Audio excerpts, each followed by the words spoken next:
Chapter 1448. Even if she was the spokesperson for Louis Vuitton, it was just a product line under Louis Vuitton. This had already made many female celebrities grit their teeth in jealousy. To put it bluntly, she had to resort to underhanded means to snatch the resources from the other party's hands in order to take this endorsement deal. Linji bit her lip hard, her eyes red with jealousy. Why? She couldn't figure it out.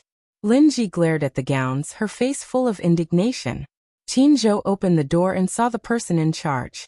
He shook his hand politely and exchanged a few pleasantries. He glanced at Linji from the corner of his eye and smiled. Hey, why are you standing at the door? Why? Do you want to try on the gowns first? But let our Yin Shirshir try them on first.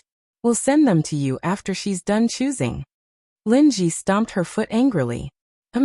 She turned around and went back to the VIP room. Qinzhou rolled his eyes seductively and closed the door after welcoming the gowns in. Yin Shirshir flipped through the gowns. There were a total of 10 gowns sent to her. These were the best of the best, so she had to pick first. Qinzhou let her pick 5 gowns first. 5. So many? Please, don't tell me you want to walk through the entire fashion week with just one gown? Qinzhou glanced at her with disdain. Yin Shirshir shook her head. Suddenly, she picked up a haute couture gown and compared it to her body. Fortunately, she was tall. Otherwise, with these European and American brands, which were designed according to the model's height of 1.78 meters, it would be difficult to acclimatize to an Asian with a smaller frame. Linji, who was only 1.58 meters tall, would probably cover her face and cry when it was her turn to pick out the gown. She couldn't even bring out the aura of these gowns. She didn't even know how high her stilettos would have to be to bring out her aura. Qinzhou also went forward to pick out the gowns for her. However, no matter how he picked, he wasn't satisfied. This one doesn't have an aura. This one's color scheme is too old-fashioned. This one is too gaudy. The experienced Qinzhou passed on a few gowns. In the end, he picked out 2 that were barely acceptable. Yin Shirshir was in tears. Boss Qin, you're really picky. Qinzhou raised his eyebrows, glanced at her, and said coldly, I'm not the one who picked it. Some of the gowns are too petite and can't bring out the aura. An arrow through the heart. Yin Shirshir was deeply hurt and wiped her tears. But it wasn't her fault. European and American models had broad shoulders, and their frames were not small. Although she was tall, she looked delicate and boneless. These gowns were not custom-made, so they did not bring out her aura. Try this one again. Qinzhou carefully selected another one and threw it to her. Yin Shirshir gave it a try. Qinzhou circled around her, crossed his arms and looked her up and down. Then he reluctantly said, not bad. Barely okay? Your frame is really small. Qinzhou narrowed his eyes. But there's nothing I can do about it. I was born with it. Just as he finished speaking, someone knocked on the door. Qinzhou thought it was Linji looking for trouble again. He walked over with an unfriendly expression. When he opened the door, he saw a fashionably dressed woman speaking in authentic Italian. Hello. A gentleman has specially customized a gown for Miss Yin Shirshir. Is it convenient for you to send it in now? Who is it? Mr. Mu. Chapter 1449. Are you sure this gown was sent here? Yes, sir. I can't be wrong. Come in. The man brought the gown in. It was a high-class gown with a cheongsam design. The gown was embellished with blue and white porcelain, which complemented her temperament and figure. However, compared to other gowns, this gown was very conservative. Other than the shoulders, every part of the gown was covered. Qinzhou lifted the gown and looked at it. He broke out in a cold sweat. This gown was beautiful, but there was nothing special about it. It was suitable for a fashion show, but it was too plain to walk the red carpet. It should at least show off some of her long legs. It was said that it was tailor-made according to Yin Shirshir's figure. Mr. Mu? Yin Shirshir touched the gown. She suddenly thought of who this Mr. Mu was. Qinzhou helped Yin Shirshir into the gown. However, when she was trying it on, there was a knock on the door again. Who is it? Qinzhou walked over and opened the door. He saw 2 people standing outside with gowns carefully. They were looking at each other. Qinzhou was stunned. He looked at them again, and the corners of his lips twitched. You are. Hello, we are here to deliver a custom-made gown for Miss Yin Shirshir. Hello, we are here to deliver a custom-made gown for Miss Yin Shirshir. The two of them said almost at the same time. As soon as they finished speaking, the two of them were shocked. They looked at each other again and judged each other. Qinzhou asked hesitantly, "Who sent the gown?" "Mr. Gu." "Mr. Yin." The two of them spoke at the same time again. Then they looked at each other again, as if they were competing secretly. Qinzhou sighed and held his forehead. He waved his hand and stepped aside. "Send it in." The two of them squeezed through the doorway and fought to send the gown in. Hence, when Yin Shirshir stepped out of the dressing room after trying on her gown, she saw 3 more sets of gowns being sent into the spacious VIP room. The corners of her eyes twitched violently. One of them was a gift from Mr. Yin. It was a luxurious European-style haute couture. It was Louis Vuitton's new autumn collection. It was tailor-made, and the price was not cheap. The other 2 sets were gifts from Mr. Gu. Qinzhou glanced at the style, and immediately recognized that these 2 gowns were Gu Xing's aesthetic. He took another look at the design and was immediately speechless. These 2 sets of clothes were also custom-made and were not cheap. Just one of the rose-colored clothes was as high as 8 figures. How extravagant! Qinzhou was speechless. Gu Xing's really put a lot of thought into Yin Shirshir. These 2 outfits were the works of a master. Although they weren't Louis Vuitton's new models, both sets were out of print. Only Gu Xingza, who had been friends with Louis Vuitton for many years, could have gotten it. Qinzhou took a look at it. Because it was tailor-made, he guessed that Yin Shirshir would definitely look good in it. However, in comparison, the qipao that Mr. Mu had sent over paled in comparison. Too conservative. It was not revealing at all. However, when walking the red carpet, it was important to be eye-catching. Therefore, Qinzhou quickly asked Yin Shirshir to hurry up and change into it. Yin Shirshir had just changed into 2 outfits when there was a knock on the door again. Qinzhou was stunned again, and looked at the door. Who had sent the gown this time? Qinzhou walked to the door. As soon as he opened it, he heard whispers outside. Chapter 1450. Oh my God! This gown is so beautiful. I heard this is Mark's. It's Jacob's work. It's so beautiful. I love this design element. It's Mark's out-of-print work. Qinzhou opened the door and saw a man dressed like a gentleman standing at the door with a high-end fashion gown in his hands. Meanwhile, the stylists in the studio surrounded the gown one after another, their eyes filled with amazement and envy. Compared to this gown, the 10 gowns sent by the brand for this show were nothing. This gown was the real deal. It was breathtaking. Hello. Is it convenient for you to send the gown in now? Who sent this? Again? The man was also confused. Qinzhou said seriously, "What I mean is, who sent this gown?" "Hello, sir. This is the gown sent by Mr. Gong. It's an out-of-print Louis Vuitton gown." Qinzhou was speechless. Who was Mr. Gong?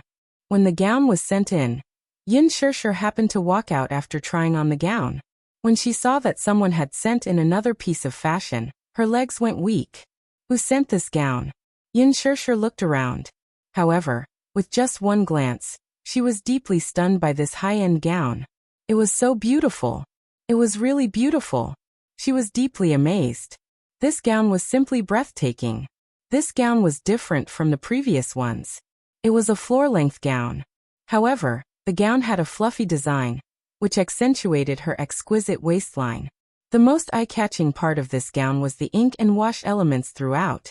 The gradual ink color, from the design of the snow-white shoulders to the fluffy skirt, looked as if it had jumped out of an ink and wash painting from afar. It was like an immortal that had been banished from the mortal world. It was simply beautiful. It was otherworldly. It was truly otherworldly. Among all the gowns sent in from the VIP room, this was probably the only one that suited her the most. Even a picky person like Qinzhou was deeply amazed by her beauty. Who was Mr. Gong? His taste was simply indescribable. This gown was perfect for walking the red carpet. There would be a China style show at this year's Fashion Week, and this gown would fit the theme perfectly. It would definitely attract everyone's attention. Putting everything else aside, this gown alone was enough to guarantee that it would make the headlines. It was not because of anything else, but because this dress was a priceless and magnificent treasure. It was said that this gown was Mark's out-of-print design and was worth 9 figures. What an extravagant move. Qin could not help but sigh. Who exactly is this Mr. Gong? Mr. Gong? Yin Shishir was a little surprised. Was this gown sent by Mr. Gong? Yes. Qin nodded and glanced at her. Is this Mr. Gong your friend? Yin Shishir was stunned for a while. Then her gaze fell on the dress and she smiled knowingly. She seemed to have guessed who this Mr. Gong was. Little Jia must have sent it over. But how did he know that she was at Fashion Week, and that he would deliver a dress at such an opportune time? Shishir, try this gown on. You should look beautiful in it. Qin urged her. Yin Shishir nodded and carried the gown into the fitting room. About 10 minutes later, Yin Shishir changed into the gown with the help of her assistant. She lifted the hem of the dress and walked out of the fitting room. Chapter 1451. Yin Shishir was dressed in a gorgeous gown. It had a snow-white background with a gradual ink and wash pattern that extended from her waist all the way to the hem of the gown. Coupled with her silky black hair that reached her waist, her gorgeous makeup, and the rich Chinese style, she looked dazzling. She was too beautiful, so beautiful, that no one could find a single flaw in it. Even Qin, who had an exceptionally sharp gaze, couldn't find any flaws in it. It was as if this gown was made for her. At that moment, Qin couldn't help but sigh in his heart. Who exactly was Mr. Gong, who had chosen this gown? He had such great taste. When this gown was worn by Yin Shishir, it instantly captured everyone's attention. Walking on the red carpet would definitely be a sight to behold. This gown was extremely compatible with Yin Shishir. Other people probably wouldn't be able to bring out the aura of this gown. As for the other gowns, it would probably be very difficult to bring out Yin Shishir's fairy-like beauty and elegance.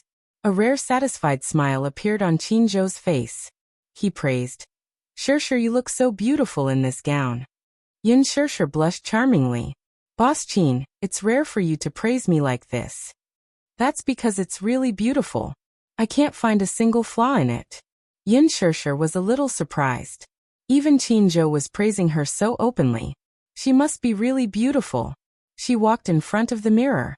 However, when the mirror reflected her fairy-like gown, Yin Shishir was stunned. Oh my god, it was really beautiful. Shishir, you'll wear this gown on the red carpet tonight. Qin instructed. Yin Shishir nodded. Then she glanced at the other gowns and asked tentatively. Then what about the other gowns that were sent here? As for the rest, we'll leave them for the show. I feel that the effects of the other gowns are about the same. They're not as stunning as this one. You can pick 4 gowns. Qin left the choice in her hands. Yin Shishir picked 4 pieces. While she was choosing, her cell phone suddenly rang. Yin Shishir hurriedly picked up the phone. Gong Jia's mysterious and magnetic voice came from the other end. Baby, do you like the gift I sent you? When Yin Shishir heard his voice, she squinted her eyes and smiled. Xiao Jia, it's you. Gong Jia snorted coldly and pretended to be angry. Now you recognize my voice? I'm so touched. Hey, don't make fun of me, Yin Shishir complained. Then her eyes curved slightly. I've received your gift. I like it very much. Thank you. For what? Gong Jia was a little displeased. He didn't like her saying thank you to him. It seemed very distant. In the future, you're not allowed to say thank you or sorry to me. These 2 words, understand? All right. Yin Shishir naturally listened to him. Xiao Jia, this gown is really beautiful. Your taste is really unique. Of course. I'm very picky when it comes to beauty. Translator, Atlas Studios editor. Atlas Studios in the luxurious presidential suite of the Manhattan Hotel. Gong Jia stood in front of the floor-to-ceiling window in a bathrobe, looking at the dark city in the distance. He held the phone in his hand, but his tone was tender and affectionate. A beautiful dress can only show its value when worn by you. Yin Shishir blushed. His words were full of love. Even Gong Jia couldn't feel how much he loved Yin Shishir. He wanted to spoil her to the bone. Chapter 1452. As soon as he found out about Yin Shishir's announcement, he began to look for a gown to wear on the red carpet. After looking around, he finally picked this one. He had spent a high price to buy this gown. At first, the financier was unwilling. This gown was a priceless treasure. Someone had once offered a 9-figure sum for it, but they did not get what they wanted. However, it was Gong Jia. He refused a toast only to be forced to drink a forfeit. He held a gun to the financier's head and half bought and half snatched the gown. In his eyes, only this gown was worthy of his sister. Other than his sister, no one else was worthy. His usual domineering style was undoubtedly reflected. As long as sister likes it. Gong Jia paused for a moment and said, "It's just right for you to wear on the red carpet." He wanted his sister to appear beautiful in front of the camera. Yin Shishir could not help but laugh. "Won't this be too high profile?" "What are you afraid of? Sister is so beautiful. Is there anything wrong with being high profile?" Gong Jia retorted confidently. Yin Shishir was instantly speechless and could only smile. "Xiao Jia, I'm going to do my styling. I'll text you when I'm back." "Okay." Yin Shishir hung up the phone and was pushed by Qin Zhou to do the last step of her styling. After changing into the gown, she had to adjust her hairstyle. Qin Zhou instructed the stylist to give her a classic and gorgeous hairstyle. Coupled with the ink gown, she was simply too beautiful. Thus, when she walked out of the VIP room, she coincidentally bumped into Lin Ji, who had also changed into her gown. When Lin Ji saw Yin Shishir in her gorgeous gown, she was stunned. In an instant, she felt that the European-style gown on her paled in comparison. She had spent a lot of effort. In the end, when she walked out and saw Yin Shishir's gorgeous aura, she suddenly felt that her gown was too plain no matter how she looked at it. She was completely outclassed. They hadn't even stepped on the red carpet, but the difference between them was obvious. Lin Ji thought that Yin Shishir's gown was a gift from the brand, and felt that Yin Shishir had stolen her limelight. Thus she said unhappily, "This gown should have been mine." She was being unreasonable, but Yin Shishir couldn't be bothered with her, and didn't even look at her. Lin Ji felt even more indignant. She said angrily, "I should have picked the gown first. Yin Shishir, take it off and let me wear it." Qin Zhou couldn't take it anymore. "Lin Ji, are you crazy? Did he take medicine when he went out? Don't be unreasonable here." "Unreasonable?" Lin Ji's face flushed red from Qin Zhou's scolding. "Qin Zhou, don't think you can bully others just because you have some background and tricks up your sleeve," she argued. "You're clearly bullying me, aren't you? Why should Yin Shishir have the first pick of the gown sent by the brand? Isn't it just to make fun of me? Make fun of you?" When Qin Zhou heard that, he sneered. "Lin Ji, how shameless are you that I have to put in the effort to make fun of you? Don't think too highly of yourself. You're making a fool of yourself. I don't care." Lin Ji felt extremely indignant and started to throw a tantrum. "Anyway, this gown belongs to me. Give it back to me. Get lost." Qin Zhou had completely lost his patience. He waved his hand as if he was shooing away an annoying fly. He was so annoyed by this Lin Ji. Chapter 1453. Lin Ji stared at him in a daze. Her eyes reddened when she heard Qin Zhou tell her to get lost so rudely. Tears rolled down her cheeks as she choked out, "You guys are too much. You guys are too much." Qin Zhou imitated Lin Ji's coquettish and pretentious face to the point that it was carved into the wood. The people in the studio couldn't help but laugh. Lin Ji's face grew paler and paler as she glared at him with bloodshot eyes. If looks could kill, Qin Zhou would have died 10,000 times over. Yin Shishir's face turned cold. How could Lin Ji be so shameless? She rarely used the word shameless to describe a girl. However, Lin Ji was worthy of the word. Female celebrities in the entertainment industry were all like that. If they had a chance to climb up the ranks, they would use all means and resources to their advantage. "Oh, don't show such a disgusting face. Don't you feel disgusted? This gown doesn't belong to you. Even if it did, such a noble gown would look like a cheap gown on you. Why don't you take a look at your own body? Your legs are so short. Can they hold up the aura of this gown?" Qin Zhou mocked her mercilessly. Lin Ji's face was completely peeled off, leaving nothing behind. Lin Ji's lips trembled, but she couldn't refute him. Yin Shishir was too dazzling at this moment. Even if she didn't want to admit it, she had to admit that this gown suited Yin Shishir very well. It was too beautiful. She couldn't refute him at all. People were like this. Once they faced someone who was more dazzling and outstanding than them, They would feel ashamed of their inferiority. At the same time, they wouldn't have the confidence to argue. He could only watch helplessly as Qinzhou led Yun Shishir into a luxurious Bentley and sped off. Lin Ji watched them leave with a vicious gaze. She was so angry that she gritted her teeth. In the car, Qinzhou edited the photo that Yun Shishir had taken in the VIP room and uploaded it to Weibo. There was a professional retoucher in the team. With a little bit of effort, he adjusted the color of the image and uploaded it. With Yun Shishir's unique condition, she didn't need to spend too much effort in the post-production process. She just needed to adjust the color a little, and it was done. As soon as the photo was uploaded, the media, who had been on standby, immediately began to publicize it. Beauty reaches new heights. Beautiful beyond the heavens. Photo killer. The draft was inseparable from these praises, changing the soup but not the medicine. Weibo instantly blew up as well. Yun Shishir had been in the limelight recently. Coupled with her participation in the Milan Fashion Week, she was in the limelight. The first thing Qinzhou did was to upload the beautiful photos taken by the studio and seize the initiative. Thus, the prelude to the Fashion Week began. Manhattan Hotel, Presidential Suite. Gong Jie sat on the sofa, browsing Weibo. He did not have a Weibo account before, but when he learned that Yun Shishir had opened a verified account, he secretly registered an account and only followed Yun Shishir and Yun Shishir's studio accounts. Yun Shishir's studio account was carefully managed by Qinzhou. Therefore, he saw the photo that Yun Shishir's studio had released immediately. Chapter 1454. She lifted her chin slightly. Her meticulously styled hair made her face look as fair as jade. From the moment he saw this gown, he was certain that his sister would be stunningly beautiful in it. Hence, he took a photo of it without hesitation. However, it turned out that this gown was indeed quite suitable.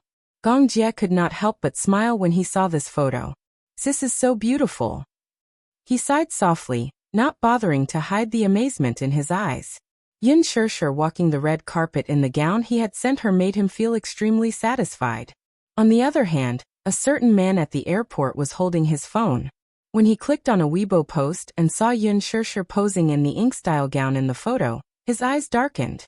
Mu Yaja could not help but furrow his brows deeply. This gown was too revealing. Although the skirt was long and covered a pair of beautiful legs, due to the strapless design, almost all the scenery below her shoulders and above her breasts were exposed.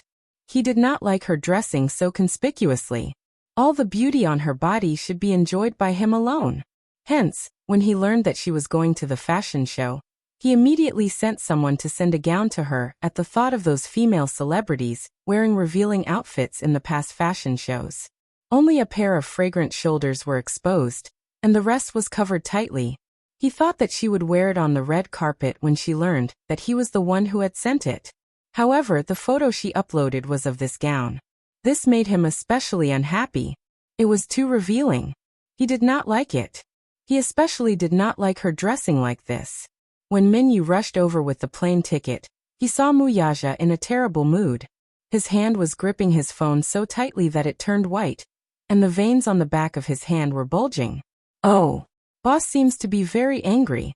Minyu stole a glance from the corner of his eye and saw Yun Shishir's stunning photo on the phone screen.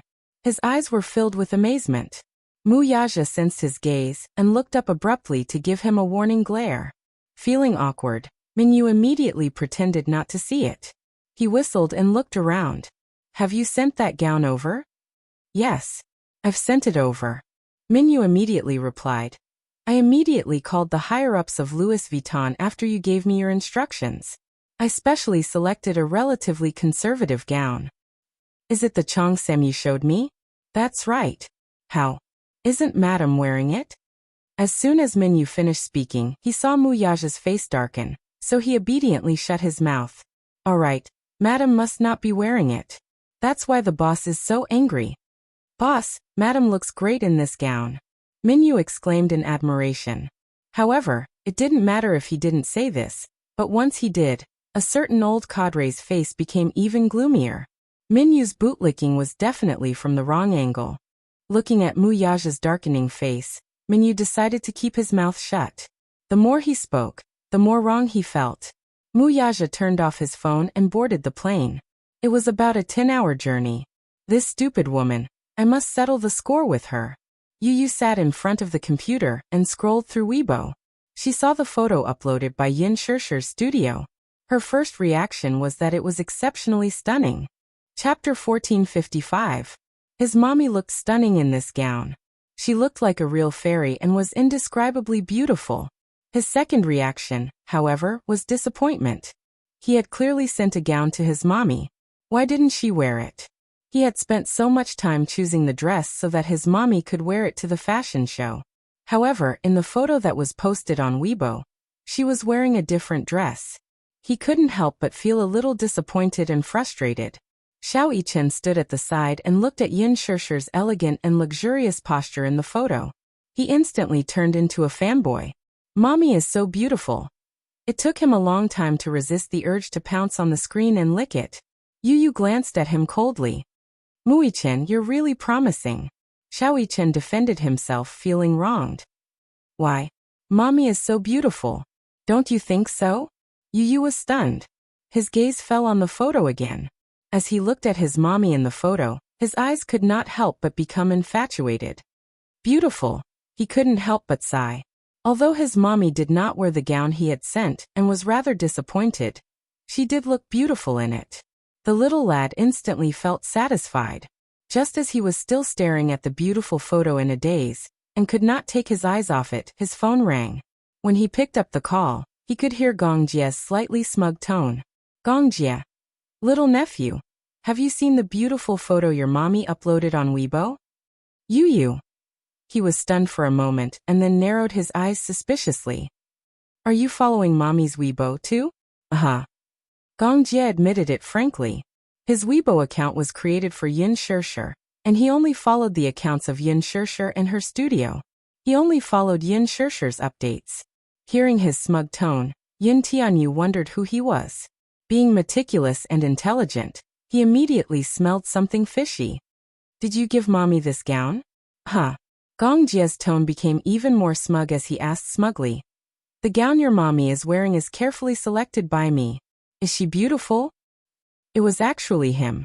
In an instant, Yu felt indignant. It was not perfect. He thought that Yin Shishir's gown was arranged by the brand, but he did not expect it to be a gift from Gong Jie. He was obviously here to show off his prowess. I can't accept this. Uncle, are you showing off your aesthetic sense to me? Yu snorted. Gong Jie smiled as well. Her smile made the boy feel even more uncomfortable. It was sour. Yu unceremoniously hung up the call. He crossed his arms and leaned against the computer chair angrily as he stared at Yin Shishir's beautiful photo. His little face looked like a pink bun. Xiao Yichen, on the other hand, was still sprawled in front of the computer as he stared at Yin Shishir's beautiful photo in infatuation. Holding his little face, his eyes turned into crescents. Mommy is so beautiful. So beautiful. So beautiful. Yu was flustered. Shut up. With that, he closed Weibo, stood up, walked to the bookshelf, grabbed a reference book, and sat on the sofa to read it. Xiao Yichen muttered under his breath. What's wrong? Why are you angry again for no reason? Be quiet.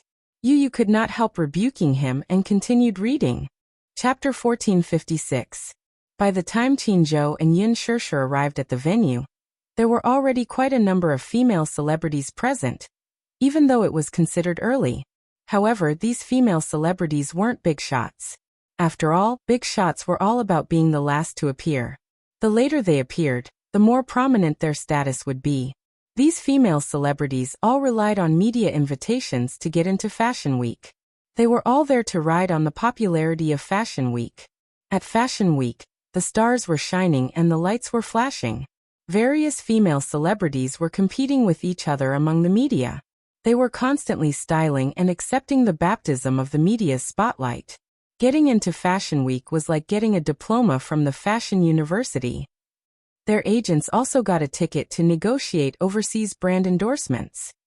It was much easier than working hard to appear in a literary film that no one cared about, and squeezing onto the red carpet of an international film festival. However, how to improve one's fashion skills in just 7 days depended on each person's attainments. A show lasted at most 10 minutes.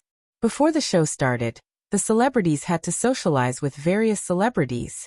Since it was Fashion Week, watching the show was of utmost importance. Just like domestic press conferences, there was an unwritten rule that all shows would start half an hour later than the scheduled time. According to a luxury brand's PR, this 30 minutes was specially reserved for the guests to socialize. For example, some celebrities would use this time to get close to the brand's executives and greet the good sisters that they met by chance. In order to watch the show, the celebrities spent a lot of energy on dressing and styling. In addition to carefully choosing clothes and matching styles, just combing their hair and makeup would take a few hours. The actual time they had to watch the show was only enough to listen to a few songs. Usually, a brand press conference would last about 5 minutes. There would be more than 30 sets of the latest clothes on display. Some big shows would have more clothes. The models would go on stage one after another, and it would be over in 10 minutes at most. When the show was over, many celebrities would immediately get up and leave in a hurry, because they had to rush to the next show. Some celebrities were also in a hurry to greet the media at the door. Qin arrived early with Yin Shishir to introduce her to the top executives of various fashion brands, producers and directors. After all, she was a newcomer. Although Qin had invested a lot of resources in her, she still had many shortcomings. In just 10 minutes, Yin Shishir was introduced to the 3 Hollywood investors by Qin. A grand introduction was made in front of them. The investors were very satisfied with Yin Shishir's temperament and qualifications. Yin Shishir's face was a classic beauty.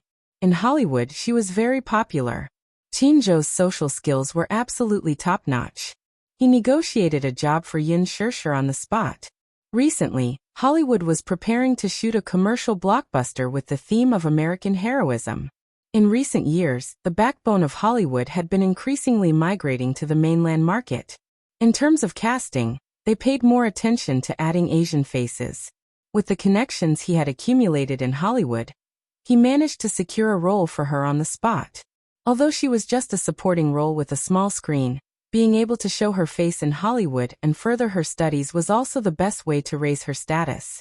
Chapter 1457. 10 minutes before the show started, Lin Ji and a group of female celebrities arrived.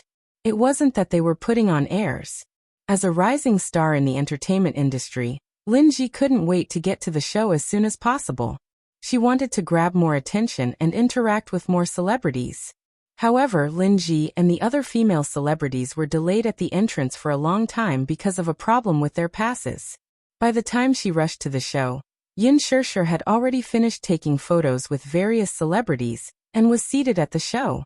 Unfortunately, just as Lin Ji was about to rush to the scene to attract more attention from the media, Han Yuyan arrived. Han Yuyan was already a senior figure in the fashion industry. She had worked with many famous brands and celebrities. She could be considered a veteran in the industry.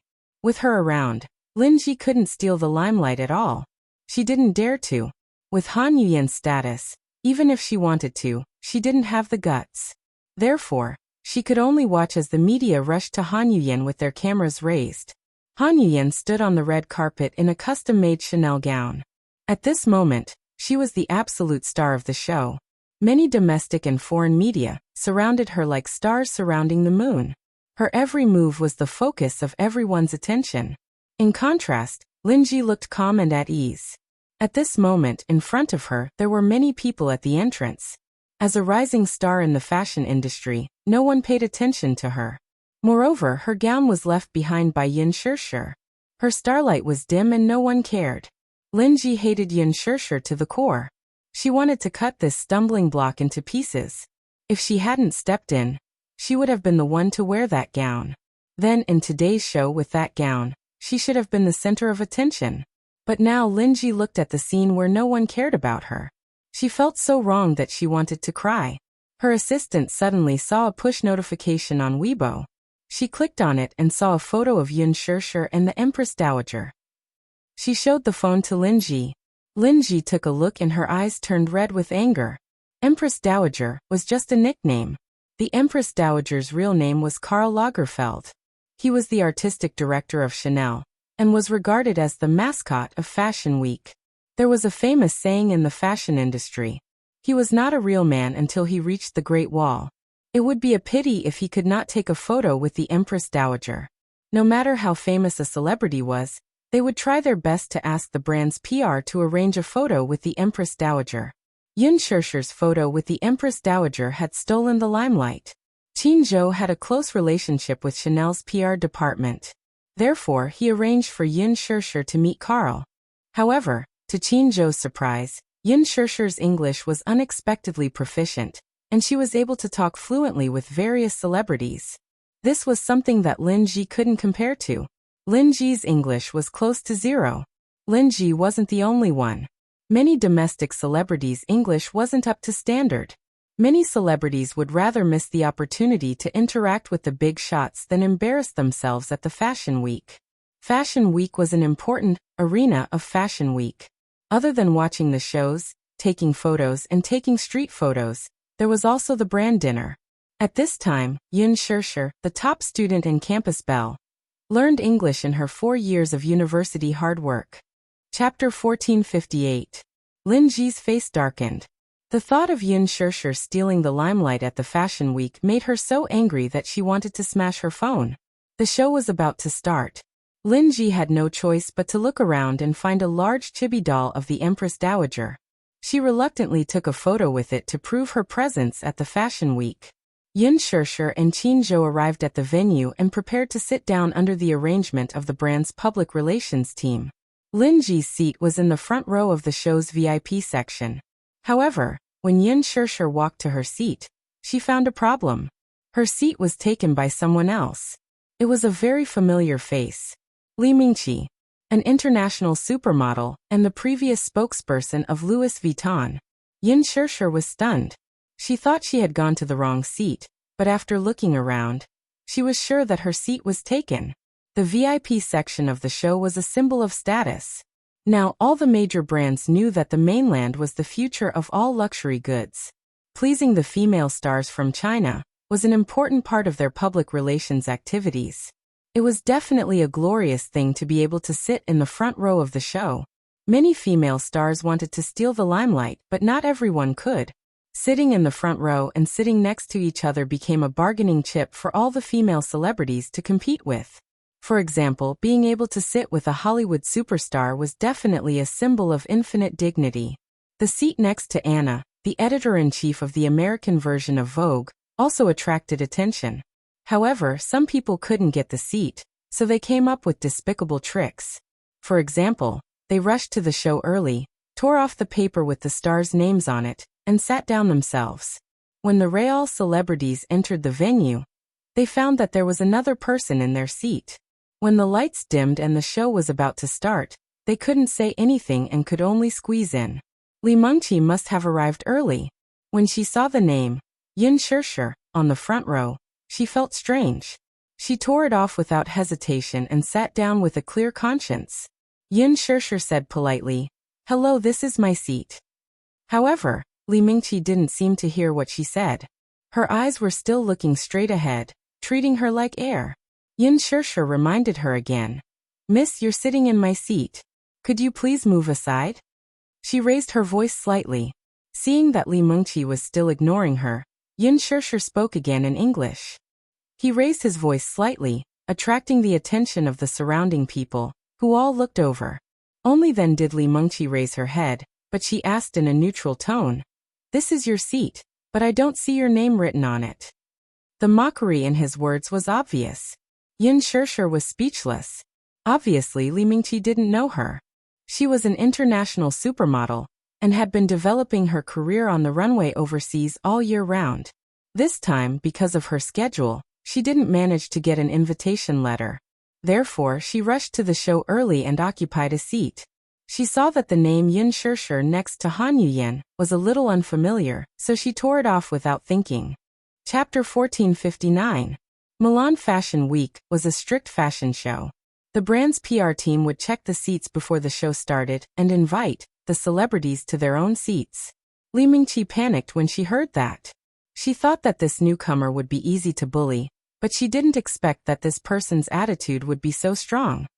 He didn't back down at all and didn't intend to give her any face. Her exquisitely made-up face immediately darkened. She felt uneasy when Yin Shirshir said that she was going to ask the brand's PR team to check the seats. This was Milan Fashion Week, a place where big shots and celebrities gathered. You win. Li Mengqi wasn't stupid enough to embarrass herself in such an occasion. She glared at Yin Shirshir with her sharp eyes, but pretended to be reserved. She stood up and walked away without saying a word. Yin Shirshir rolled her eyes in her heart. There were so many shameless people. Another one popped up after she beat one. How could there be so many shameless people? There was Linji and now there was Li Mingqi. She didn't know how many disgusting faces she would have to face in the next few days. Yin Shirshir sat down. Before the show started, the big shots entered the venue. Han Yuyan and Gu Xingze arrived one after the other. As Louis Vuitton's brand partner, Han Yuyan was dressed luxuriously and looked domineering. Gu Xingze was Louis Vuitton's only brand ambassador in Greater China. His seat was arranged to be on the right of Yin Shirshir. When Gu Xingze arrived, he saw Yin Shirshir in her gown. His expectant eyes turned cold as if a bucket of cold water had been poured over them. He sat down beside her and sized her up silently. Yin Shirshir smiled and nodded at him. Gu Xingze couldn't help but ask softly, "Shirshir, don't you like the gown I gave you?" Yin Shirshir was slightly stunned. She said apologetically, "Qinzhou liked this gown and wanted me to walk the red carpet. I'll wear the dress you gave me at the banquet." The more he spoke, the dimmer Gu Xingze's eyes became. He shook his head and whispered, It's fine. There's no need to explain. You do look beautiful in this dress." However, even though he said that, the loneliness on his face could not be concealed. Yin Shirshir couldn't help but feel a little guilty. She whispered, "I'm sorry. I've let you down. It's okay, you don't have to apologize." Gu Xingze smiled. Seeing that her hair was a little messy, he reached out and tucked a strand of hair behind her ear. This intimate act attracted the attention of many spotlights. When Han Yuyan arrived, she was also deeply shocked by Yin Shirshir's classical and gorgeous gown. So beautiful. She was so beautiful that people couldn't help but feel ashamed of their inferiority. Even though she was dressed very elegantly today, compared to Yin Shirshir, she paled in comparison. Seeing this, in order to avoid being compared with Yin Shirshir, she switched places with her friend. This was where she couldn't compare to Han Yuyan.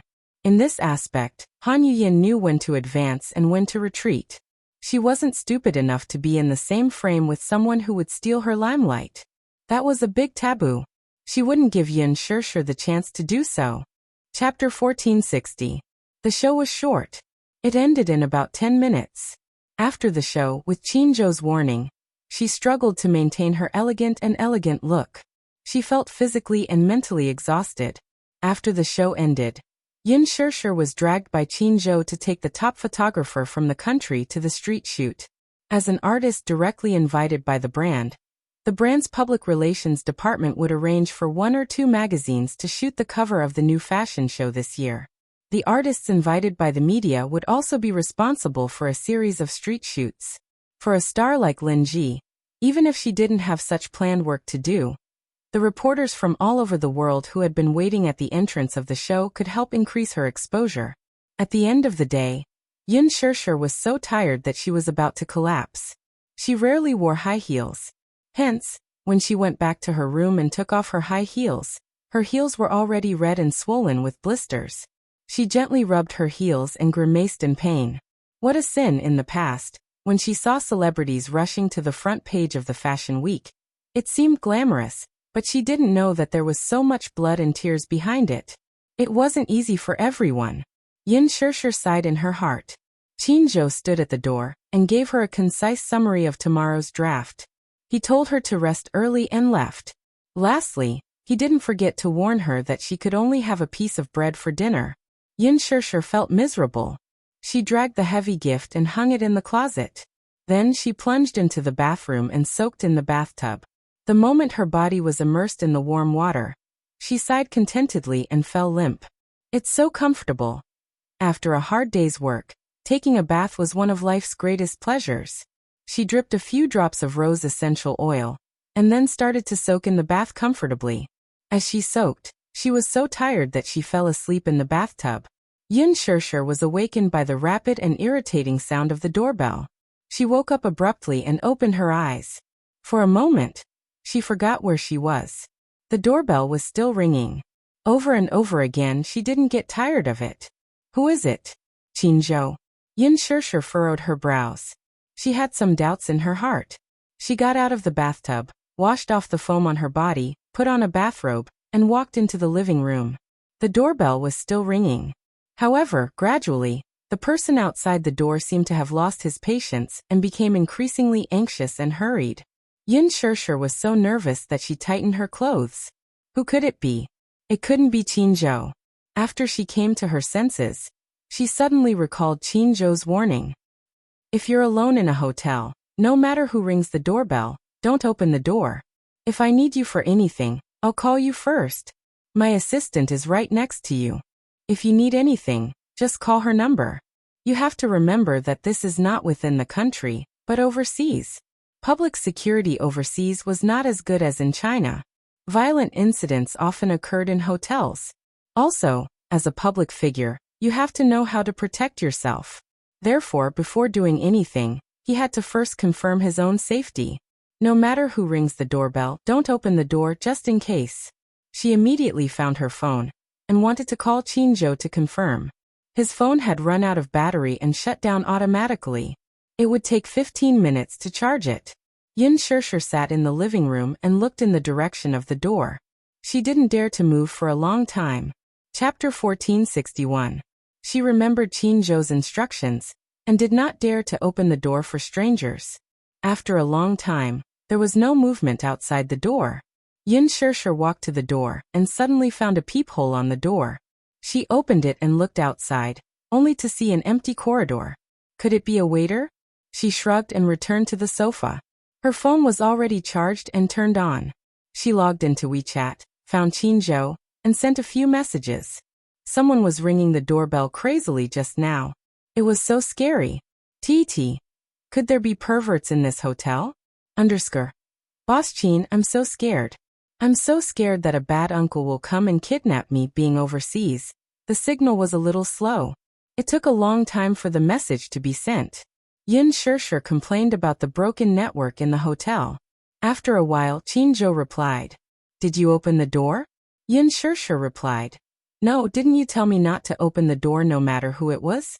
I've always followed your instructions. Qinzhou. Then he replied with an eye-rolling emoji. Are you still ringing the doorbell? Yin Shirshir replied.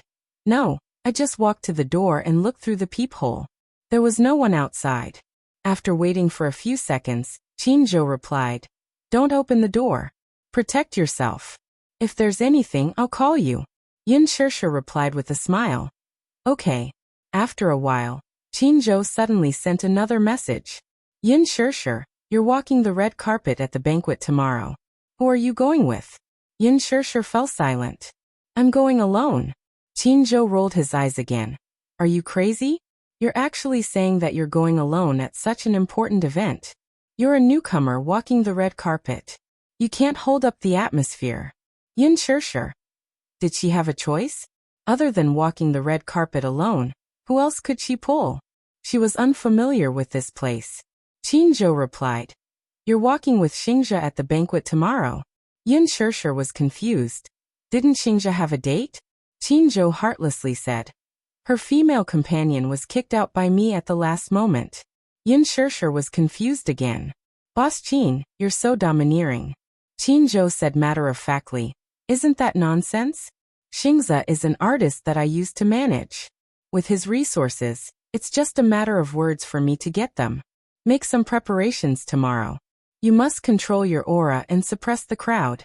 There will be local media present at the scene. When the time comes, I will get them to give you the headlines. Yin Shirshir. Qinzhou. What point? Wash up and go to bed early. I'll wake you up on time tomorrow morning. Yin Shirshir raised her hands in surrender. Fine. I'm going to sleep. Qinzhou, good night. Yin Shirshir, good night. Yin Shirshir put down her phone and walked to the bathroom. She picked up the hairdryer and began to dry her hair strand by strand. Her hair was very long and plentiful. If she tied it into a bundle, it would be a little difficult for her to hold it with one hand. Mushi often told her that she was envious of her beautiful black hair. She even kept saying that with long hair like hers, when she became famous in the future, she would not need any post-production to take on those shampoo and conditioner commercials. She would be as smooth and beautiful as her hair.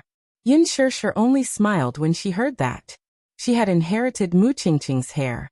When she was young, she still remembered that her mother also had a head of smooth black hair. After washing her hair, she would often sit by the bed and comb it over and over again. That scene was really beautiful. Chapter 1462. The noise from the hairdryer was very loud. She brushed her hair with one hand and held the hairdryer with the other. However, from the corner of her eye, she saw a shadow flash past the door from the mirror. Startled, she quickly turned around and looked in the direction where she had caught a glimpse of the shadow earlier. At this moment, there was no one.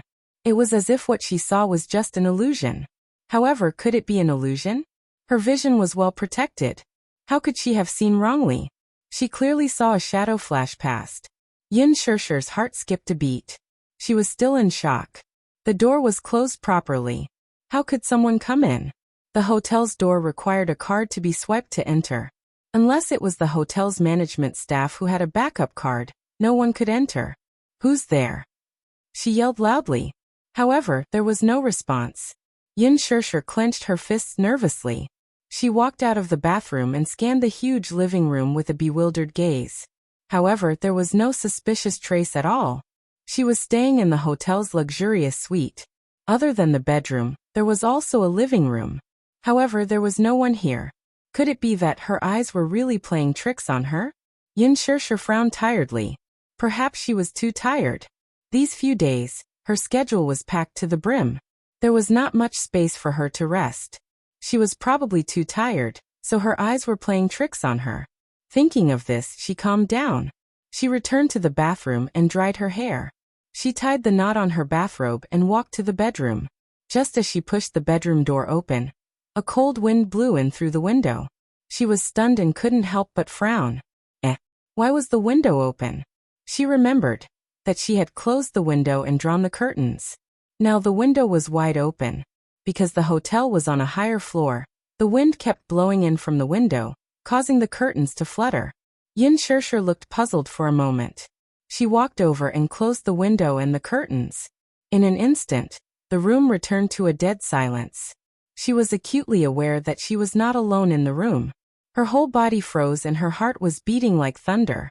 Yin Shirshir bit her lips tightly. Her frozen body was unable to move. Her awareness had always been sharper than others. Just now, the wind outside the window was whistling. However, after the window and door were closed, the huge bedroom suddenly became quiet. Hence, she could clearly sense that there was another unfamiliar presence in the room. This person's aura was terrifyingly aggressive, like a ferocious beast that had its eyes on its prey. She could even feel that the pair of eyes that were fixed on her back covetously, as if they wanted to burn through her back. Who? Yin Shirshir's eyes. She didn't even have time to turn to defend herself.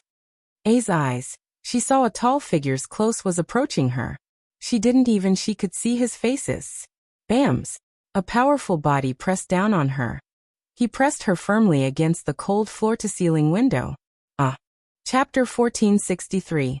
Let go. Let go of me. Yin Shirshir started to struggle violently. The man behind her suddenly lowered his body and lifted up the corner of her bathrobe roughly. That scorching sensation, along with a hint of anger, penetrated her in an instant. The force was so strong that it could not wait to penetrate her. The penetration, which was filled with anger, almost made her scream. Yin Shirshir was shocked. However, in the next second, she smelled a familiar fragrance. She was suddenly startled awake. Just who was this familiar and enchanting fragrance coming from? Muyaja? She turned her head. However, before she could look up, the man lowered his head and sealed her lips fiercely. He entered her and took possession of her. With her lips in his breath connected with hers intimately. He let out a low sigh of satisfaction. Yin Shirshir widened her eyes. With the faint moonlight shining in from the window, she saw the handsome face of the man in front of her. Muyaja's eyes, which were filled with anger, landed firmly on her face. However, this pair of eyes seemed to be slightly sharp. How could it be him? Yin Shirshir was shocked at first.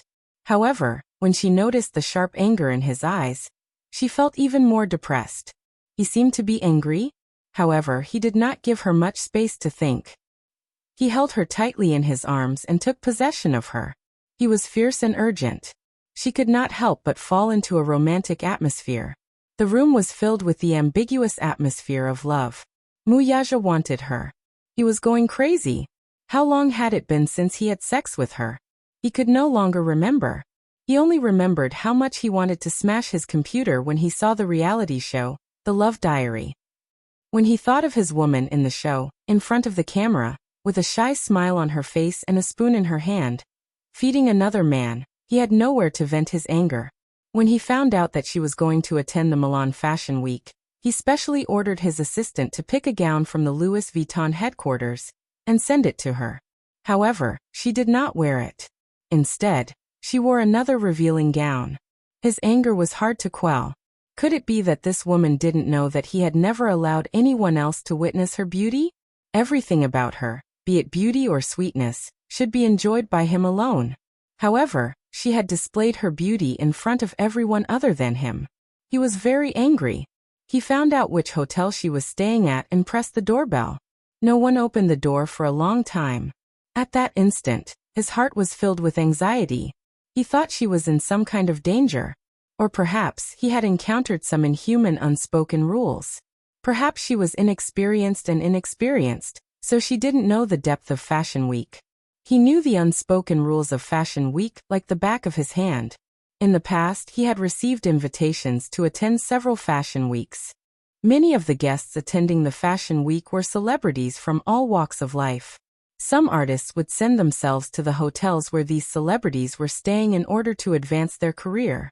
Even if some artists didn't have such awareness, some companies would still do the same. If the artist refused, he would force the issue. During the Fashion Week, there were a lot of dirty things happening in unknown corners. Chapter 1464. While she was blow-drying her hair, he sat in the room and waited for her. While he was waiting for her, she received a WeChat notification on her cell phone. Someone had sent her a message. However, the sender was Gu Xing's profile picture. Muyaja glanced at it from the corner of his eye and saw Gu Xing's name. Somehow he unlocked the phone and read the message. He knew very well that this was her private matter. However, no matter who sent the message, he wouldn't ask about it. The only thing he hated was Gu Xing's name. Even now, he still couldn't forget the scene from that day. In one of the scenes in The Green Apple, he stood at the door and watched with his own eyes as Yin Shirshir held Gu Xing's face in her hands and kissed him passionately. What Yin Shirshir didn't know was that he was trembling with anger as he stood at the door and watched the scene unfold. He was obsessed with emotional cleanliness. Whether it was physical or spiritual, he didn't want to see her being overly intimate with anyone. His possessiveness towards her was deeply rooted in his bones. Even if it was an act, a kiss or a hug, he wouldn't allow it. That day, he returned home early, only to see such a scene. His chest was filled with anger, and he was about to explode. He tried his best to suppress his anger, and didn't explode on the spot. However, Muyaja still remembered the look in his eyes when he looked at Gu Xingze. At that moment, when Gu Xingze hugged Yin Shirshir, there was a trace of intense struggle and agitation in his eyes. No one understood a man better than a man. Muyaja could see that Gu Xingze's love for Yin Shirshir was at odds with his complicated emotions. Gu Xingze acted out that scene vividly portraying Yin Dongyu's conflicting and intense emotions. However, was his acting really that good? He didn't think so. Words could deceive people, but at that moment, the emotions and longing in Gu Xingze's eyes could not deceive anyone. Others might not be able to tell, but Muyaja could tell what Gu Xingze was thinking about his woman. Gu Xingze liked her. Perhaps this feeling could no longer be described simply with the word, like. His desire for her could not be hidden from him. It was more than just liking. In the first episode of The Love Diary, the scene of Gu Xingze playing the piano for her was still vivid in her mind. Yin Shirshir couldn't help but cry because Gu Xingze's voice was so moving and emotional that everyone present couldn't help but cry. However, Muyaja knew very well that Gu Xingze had integrated his inexplicable feelings for Yin Shishir into his song. This man had to be guarded against. He opened the WeChat message and saw Gu Xingze's message. Shishir, tomorrow night on the red carpet, I'll give you 2 gowns. Can you pick one? You'll look beautiful in it. His eyes darkened at once. He was infuriated by Gu Xingze's message. He was giving her a gown too? Could it be that he still had feelings for her? He seemed to care too much about her. It even exceeded the distance that should be maintained between colleagues. What about her? Would she agree to it? Would she wear the gown he gave her on the red carpet? Damn it. His woman was being coveted by so many people. He felt very unhappy. Chapter 1465. Yin Shishir did not know what was wrong with him today. He suddenly appeared in Milan, suddenly appeared in the hotel she was staying at, and suddenly attacked her from behind. He wanted her, and he wanted her very fiercely. He carried her to the bed and did it again. For 2 whole hours, no matter how she begged for mercy, no matter how she refused, until she weakly collapsed on the bed and no longer had the strength to struggle. Tonight, he was like a youthful and ignorant 17 or 18-year-old youth who had just experienced his first taste of forbidden fruit and did not know how to control himself. It was as if he had been waiting for this moment and had endured for several long centuries. It was as if he could not hear her begging for mercy, could not feel her refusal. His mind was completely immersed in this charm and gentleness. At this moment, Yin Shishir even had the heart to die. She weakly hugged the pillow. Her heart was sullen. This man was eyeing her covetously. He clearly wanted to cripple her. What was wrong with him today? This man on the bed had always been like an overlord firmly grasping the initiative, but he rarely lost control like tonight. How she wanted him to be gentler, but tonight, it was as if he had been possessed by some kind of demon. What he wanted was so ruthless. After the passion subsided, he lay beside her and looked at her. However, she could not catch her breath for a long time. After the affair, the room was like a charming and gentle land of gentleness. She lay on the bed, the white blanket covering her body and covering her lower body. Her bare and fair back was exposed to the air just like that. Muyaja only took one look, and his eyes immediately deepened. This woman, if placed in ancient times, would definitely be a world-destroying enchantress who bewitched the heart of the monarch. Looking from afar, the beautiful lines of her back extended all the way. Such a sexy beauty was hard to describe with words in this world. In the past, she dressed up pure and refined, like a student who had just stepped out of school. She was young and tender, as if water could be squeezed out with a pinch. However, now that she had shed those pure and innocent clothes, lying beside him, she was even more like an enchantress, extremely charming and flirtatious. She lay lazily on the bed. Her long black hair draped over the pillow, spreading out like clouds. Her eyes were half open, and she was so tired that she didn't even have the strength to lift a finger. This time, he had tormented her quite a bit. Muyaja lowered his eyes to look at her, as if he had lost all his strength. Only then did the anger in his heart dissipate a little. Seeing that she was exhausted, he couldn't help but feel a little heartache and blame himself. At the same time, he was a little angry at himself for not being able to control himself and torturing her to such an overdraft. Thus he half propped himself up, slightly bowed his head, and quietly stared at her for a while before kissing her face. Her face was flushed with a seductive pink that spread from her ears all the way to her cheeks. The more he looked at her, the more his heart ached for her. His handsome face pressed down on hers, and his warm lips pressed against hers. It was as if he was comforting her, and he pecked her gently. Chapter 1466. She still couldn't stop panting, her weak moans ringing in his ears like a kitten's furry claws, scratching his heart coquettishly. Muyaja gazed at her slightly angry eyes and gently touched her pink lips. Following that, gentle kisses landed on her forehead, between her brows, and then to her smooth chin. He continued to do so as if to comfort her. Her eyelashes drooped and she didn't look at him directly, as if she was angry. When she thought about how intense they were on the bed just now and how this man used those shameful actions to possess her, she felt like she couldn't wait to crawl up and dig a hole, so that she could bury her boiling hot face that was about to drip blood. The aftertaste of the affair still hadn't faded, and her mind was still blank and short-circuited for a long time. He half lay on top of her and gently kissed her to comfort her. After a long while, she finally regained some of her senses, but she was still a little angry. Unbelievable. She had never thought that she could have such a crazy side in bed. When she thought about it, she felt her face become even hotter. So, ignoring his comforting words, she turned her face away and buried her burning face deep into the pillow. Muyaja still didn't let her off and kissed her ear charmingly. However, he seemed to be infatuated with her soft and fair earlobes. As his tongue gently traced the outline, his scorching hot breath took her in and played with her lips. The scorching hot breath by her ear, and the intentional teasing made her feel a little unbearable. It was as if he was seducing her and wanted to confuse her. Her body was still in the aftertaste and was still very sensitive. How could she withstand his charm? Yin Shirshir groaned in dissatisfaction and avoided his intimacy. She tightly pursed her bright red lips and forced herself not to let out any erratic breaths. Muyaja looked at her and suddenly laughed softly. Looking at her cute and delicate appearance, for a moment, he felt that this woman was so silly that she was adorable. So much so that the anger in his stomach disappeared in a puff of smoke. As long as this woman was by his side, he would completely lose his temper. When Yin Shirshir heard him snickering, she became even angrier. She couldn't help but raise her head to glare at him with her flushed face. "What are you laughing at? What are you laughing at?"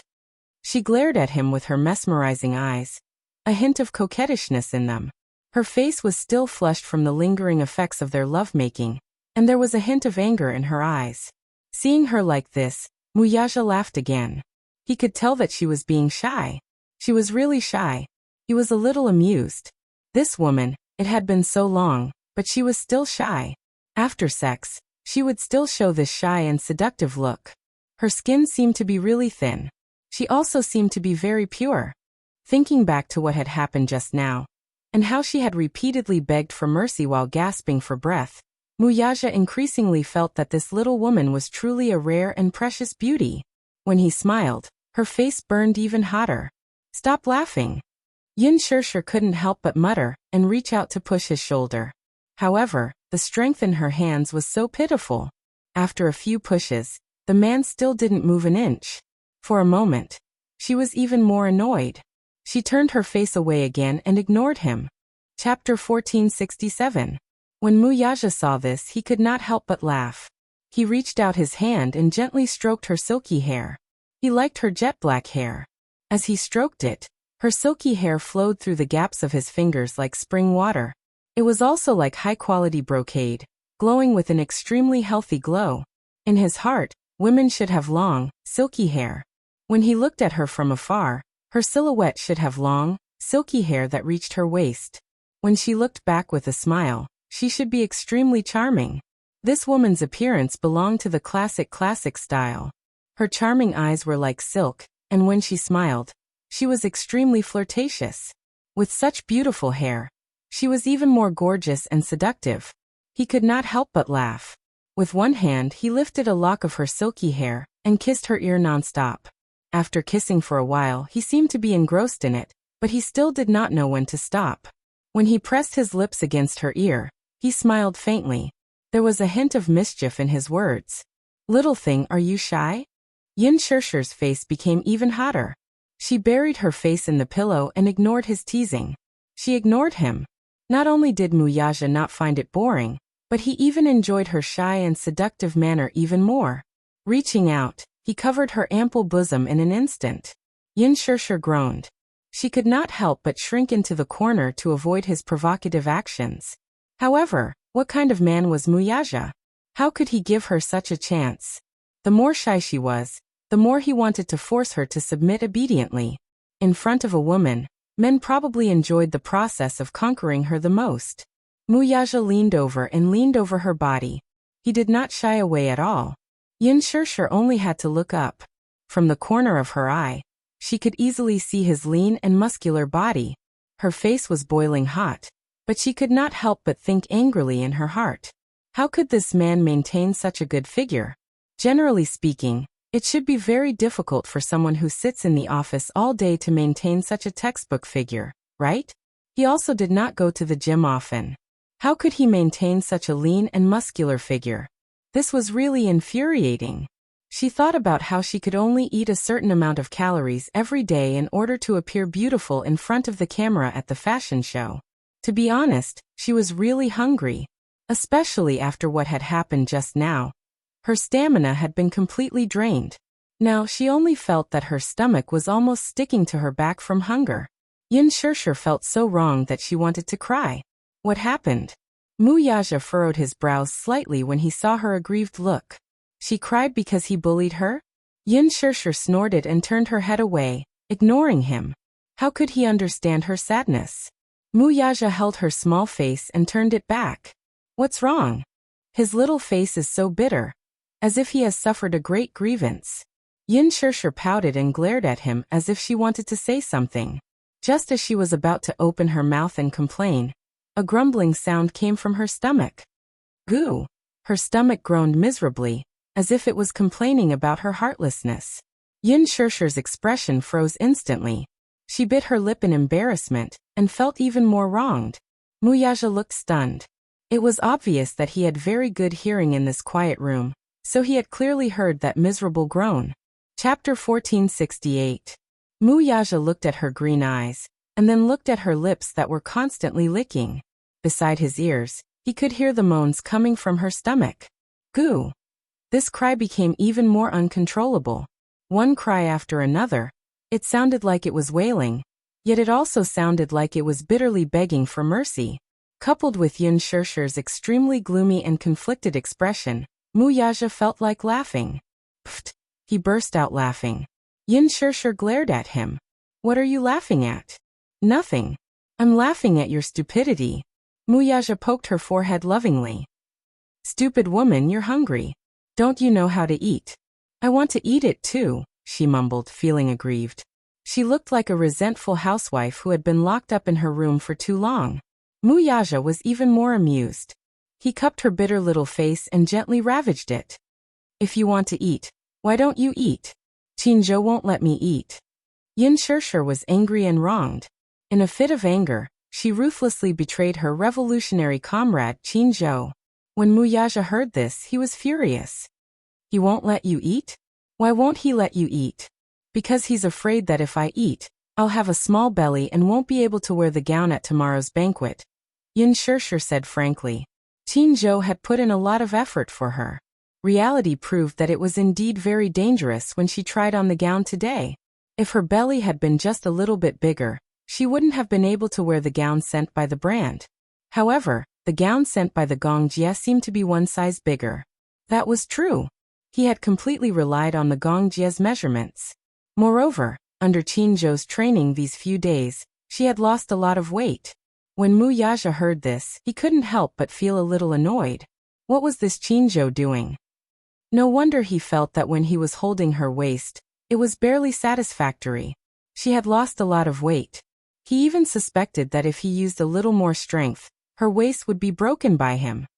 You're not allowed to starve yourself, do you hear me? Mu Yaja was a little angry as he ravaged her face. You won't eat just because they don't let you? Why are you so obedient in front of others? You'll do whatever you say? Yin Shirshir. Stupid woman. Mu Yaja paused, stretched out his big palm, and patted her asterisk. Get up, eat. With that said, he picked up the bathrobe that had been thrown to the ground. He stretched his arm slightly and pulled her into his embrace. With one arm around her and the other holding the bathrobe, he began to put it on her. He had never personally dressed anyone before, so his movements were inevitably a little clumsy. Yin Shirshir blushed immediately. Was this man who was helping her put on her clothes really that domineering Mu Yaja? Yin Shirshir pursed her lips. Somehow she felt that in his eyes, he had always treated her like a child. She looked up and saw his uncanny workmanship and handsome side profile. For a moment, she was a little mesmerized. His side profile, no matter from which angle, was handsome and perfect. This man was simply God's favorite. She even found it hard to believe that this perfect man in front of her would be the man she would hold for the rest of her life. Her man. These 4 words were enough to make her heart flutter. She didn't dare to imagine. Chapter 1469. Putting aside this man's dominance and professionalism, he seemed to be flawless. However, even though he was a little overbearing, he could be so adorable at times. In her heart, an inexplicable sense of belonging arose spontaneously. Muyaja suddenly turned his eyes and glanced at her. Yin Shirshir felt guilty for a moment, then she regained her composure. She struggled to get up and tried to snatch the bathrobe from his hands. "I'll do it myself. I'll wear it myself, you don't have to." Muyaja snorted coldly and slapped her hand away. Yin Shirshir groaned in pain. She rubbed the back of her hand that was slightly red from his slap and glared at him angrily. This man's strength was really strong. Just a light slap, and her hand was already red. "I'll do it myself." She reached out her hand again unwillingly, but he didn't allow it and slapped her hand back again. "I'll help you wear it." It wasn't a question, but an order. He seemed to enjoy the process of serving her. Seeing that Yin Shirshir still wanted to say something, he frowned and didn't say anything more. However, he was imposing without being angry. Yin Shirshir gritted her teeth and couldn't help but glare at him again. However, this glare, which she was originally glaring at him angrily, seemed a little too flirtatious in his eyes. Hence, he suddenly lowered his head and bit her lips fiercely. In the deep kiss, there was a hint of fierceness, as if he couldn't wait to swallow her alive. Under the deterrence of his gaze, no matter how wronged Yin Shirshir felt, she could only obey obediently. He draped the bathrobe over her body. While serving her, he didn't forget to take the opportunity to take advantage of her. Yin Shirshir was angry, but didn't dare to say anything. She allowed him to do whatever he wanted. Moreover, she didn't have the strength to resist him now. After he put on the bathrobe for her, he slapped her butt again. "What do you want to eat?" Yin Shirshir's thoughts had drifted far away. When she heard him ask, she regained her train of thought. She pondered for a moment and said, "I want to eat everything. Is that okay?" Muyaja. Glutton. Muyaja walked into the living room and ordered an exquisite set meal. Soon, the waiter rang the doorbell and presented the set meals one after another. When Yin Shirshir walked out of the bedroom, she saw that in the dining room, there were 2 exquisite candlesticks on the dining table. Under the warm candlelight, there were 10 exquisite dishes on the table. She only took one look and her stomach growled again. She felt even hungrier. Creamy mushroom spaghetti, white truffle puffs, French baked snails, filet mignon, good heavens. Yin Shirshir could only feel the saliva in her mouth increasing. She swallowed hard and managed to maintain her reserved posture with great difficulty, resisting the urge to pounce over. Muyaja leaned against her back and hugged her shoulders. He teased, "What's wrong? So impatient. Stupid woman, you have to be more reserved and ladylike." "Yes." Yin Shirshir sat at the dining table. Muyaja also sat down. Both of them looked at each other. Her eyes suddenly curved into crescents as she smiled. "This is my first time enjoying a candlelight dinner." Muyaja raised his eyebrows and laughed. "This is not considered dinner anymore. Candlelight supper. Try it." Muyaja rested his chin on his hand lazily and looked at her. "This is authentic Italian cuisine. The taste was not as good as in China.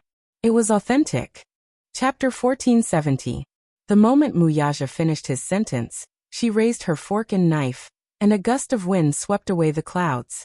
Muyaja propped his chin on his hand, looking dumbstruck. His thin lips parted slightly in surprise, but he forgot to close them. Yin Shirshir did not seem to notice the stunned expression on his face at this moment. Right now, she only cared about filling her stomach. She raised her fork and knife, ate a mouthful of steak, and took a mouthful of pasta. Before she could sigh in satisfaction, she swallowed a mouthful of salad. She was so hungry that she did not care about tasting the food carefully. She only wanted to fill her stomach, and did not care about anything else. Muyaja was dumbstruck. His eyebrows twitched hard, and a row of black lines appeared on his face. Under his burning gaze, Yin Shirshir looked up and saw Muyaja's stiff expression at this moment. For a moment she was stunned. She furrowed her eyebrows and asked in a muffled voice, "What's wrong?" Muyaja suddenly retracted his gaze and pondered for a moment. "Forgive me for being blunt. Stupid woman, the way you eat reminds me of a word." "What is it?" Yin Shirshir's mouth was full. Her mouth was full of food, so it was inevitable that she could not speak clearly. Muyaja sized her up again. Then he spat out a word mercilessly, refugee. Yin Shirshir's face fell instantly. Hey, you're not allowed to say that about me? Muyaja knocked on the table and commented sincerely, this is the truth. Yin Shirshir protested innocently. I'm really hungry. So, I can't care about anything else. Muyaja was speechless for a moment. His eyes narrowed slightly, but he could not hide his helpless smile. You should at least pay attention to your table manners. Don't you want your image as an idol? Yin Shirshir pouted and asked him instead. Why do I need to pay attention to my image in front of you? Anyway, I don't have to be secretive in front of you, right? She pouted coquettishly. While he was still in a daze, she lowered her head again and left. Muyaja stared blankly for a long time, unable to recover from her words for a long time. In front of you, do I still need to worry about hiding anything? Muyaja suddenly smiled. This woman sometimes was really annoying, but most of the time, she was so cute. How adorable. These words were extremely pleasing to the ears. He liked it when she acted coquettishly in front of him without hiding anything. It was a complete and unreserved look. This was the real her. Unlike in front of the camera, she always maintained a noble demeanor and was as elegant and perfect as a princess. In front of him, she was so straightforward. He loved this side of her. His gaze landed on her body. In this short period of time, she had swallowed another mouthful of steak. The oil stains stained her tender red lips. Watching her eat with such relish, just by looking at it, he felt like he had tasted the marrow and wanted to taste it. On her body, a feast for the eyes was vividly displayed. Even for someone like him, he couldn't help but be tempted by her. As a result, watching her eat, he also felt a little hungry. After Yin Shirshir finished eating, all the delicious food on the table was in her stomach. Muyaja was so shocked that he could not close his mouth. She could eat so much? He did not order a lot of food, but according to her usual appetite, she probably could not finish it all. It looked like this little thing was really hungry. Chapter 1471. What a gluttonous little kitten. At night, Yin Shirshir was sleeping soundly as she laid her head on his arm. However, he was still in high spirits. His large palm gently stroked her swollen belly, and gently flicked it from time to time. It seemed to be bouncy. Not bad.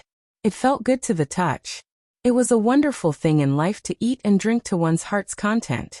Of course, the end result of eating and drinking to one's heart's content was that when Yin Shirshir was brought to the Louis Vuitton show by Qin Zhou the next day, she realized that the zipper was stuck at her waist when she tried on the gown. The stylist was still a little suspicious. When she was doing her makeup yesterday, she had put on the ink-style gown for Yin Shirshir. That gown was even tighter at the waist than this one. It was even slightly too big for her. How could it be that the zipper was stuck at her waist after just one night? It didn't make sense. Shirshir's waist was clearly very thin. She tried again, and tried to pull it up forcefully. However, she couldn't pull it up no matter what. At this point, the stylist didn't dare to use force anymore because the gown was extremely expensive to make. If she used too much force and something went wrong, the gown would be damaged. A gown that cost as much as 7 figures wasn't something they could afford. Yin Shirshir stood in front of the mirror and heard the stylist behind her say weakly, I can't pull it up. You can't pull it up? Yin Shirshir frowned. However, when she realized that the zipper of the gown was stuck at her waist, she felt a little guilty. Qin Zhou, who was standing outside the fitting room, heard it and asked nervously, What's going on? What's stuck? Yin Shirshir looked even more embarrassed. Was it because she ate too much at dinner last night? It couldn't be, right? It had been 10 hours since she had dinner. No matter how bad it was, she should have digested everything in one night, right? Why was the gown stuck at her waist? Qin Zhou's angry voice came from outside the fitting room. Shirshir. He only called out her name, but the suppressed gunpowder in his voice could not be concealed at all. Yin Shirshir swallowed nervously and laughed dryly. Haha. President Qin, if you have something to say, please. I remember that with your size, this gown will definitely fit you. Yin Shirshir felt so guilty that she didn't say anything. What happened? Yin Shirshir looked up at the sky, so nervous that she broke out in cold sweat. Qin leaned against the door, and his sinister voice drifted into her ears. Don't tell me you ate something last night? At this moment, Qin expression was as serious as a judge of the Azura Palace. Yin Shirshir was so scared that she broke out in a cold sweat. She hesitated for a long time before she mumbled. I ate a little. You ate a little? Qin obviously doubted her words. Yin Shirshir corrected her again. A little more than a little. How much did he eat? Qin was a little angry and questioned her sternly. Yin Shirshir was so scared that she confessed everything. I ate steak, salad, pasta, white truffle puffs. Qin expression was stiff and cold. After Yin Shirshir finished speaking in one breath, she felt that the huge studio fell into a dead silence. Why didn't you eat more? Why don't you just stuff yourself to death? Yin Shirshir pursed her lips and pretended to be dead. Chapter 1472. Now you're pretending to be mute? Your mouth must have been wide open when you were eating, right? Yin Shirshir. Damn, this Qin was really vicious with his words. Yin Shirshir was embarrassed for a moment before she said helplessly, Master Qin, I was really too hungry. Too hungry? Qin raised his eyebrows and said in an unfriendly tone. Yes, so I couldn't hold it in. Qin questioned again. Couldn't hold it in. Because I haven't eaten for a few days. So you ate and drank so much the night before the red carpet that you burst your stomach, Qin mocked mercilessly. Yin Shirshir said in an aggrieved tone. I know I was wrong. I'm sorry, Mwax. Mwax your head. Qin exploded. What's the use of apologizing to me? You're about to go to the show. Originally, you should be in front of Louis Vuitton's executives in 2 hours, showing off your noble and elegant temperament to your heart's content. But now you're in the fitting room, stuck in the zipper of your gown. Haha. You don't know how to control yourself at all. I clearly told you to bear with it for the next 2 days, but you ended up eating like this. If you appear in front of Louis Vuitton's executives with a bulging stomach, what would they think? Yin Shirshir. Qin snorted. Louis Vuitton is looking for brand ambassadors. They have to be beautiful and have a great figure. But what about you? Do you think this is a pregnant woman's red carpet show? Yin Shirshir said in a sobbing tone. It's not that exaggerated. The stylist couldn't take it anymore. She walked out of the fitting room and comforted Qin. CEO Qin, it's useless to be angry at Shirshir now. Why don't we think of a way? I brought a corset. Why don't we put a corset on Shirshir? She might be able to wear the gown then. There were pros and cons to a corset. The pros were that with a corset, one could tighten the waist and wear the gown. The cons were that a corset was harmful to the body. Moreover, with a corset added to the gown, one would inevitably look a little bloated. Therefore, the corset had to be tighter than normal. This person was going to suffer a little. Yin Shirshir's face fell when she heard that she had to wear a girdle. Qin crossed his arms. His expression was unfriendly, but he didn't say a word.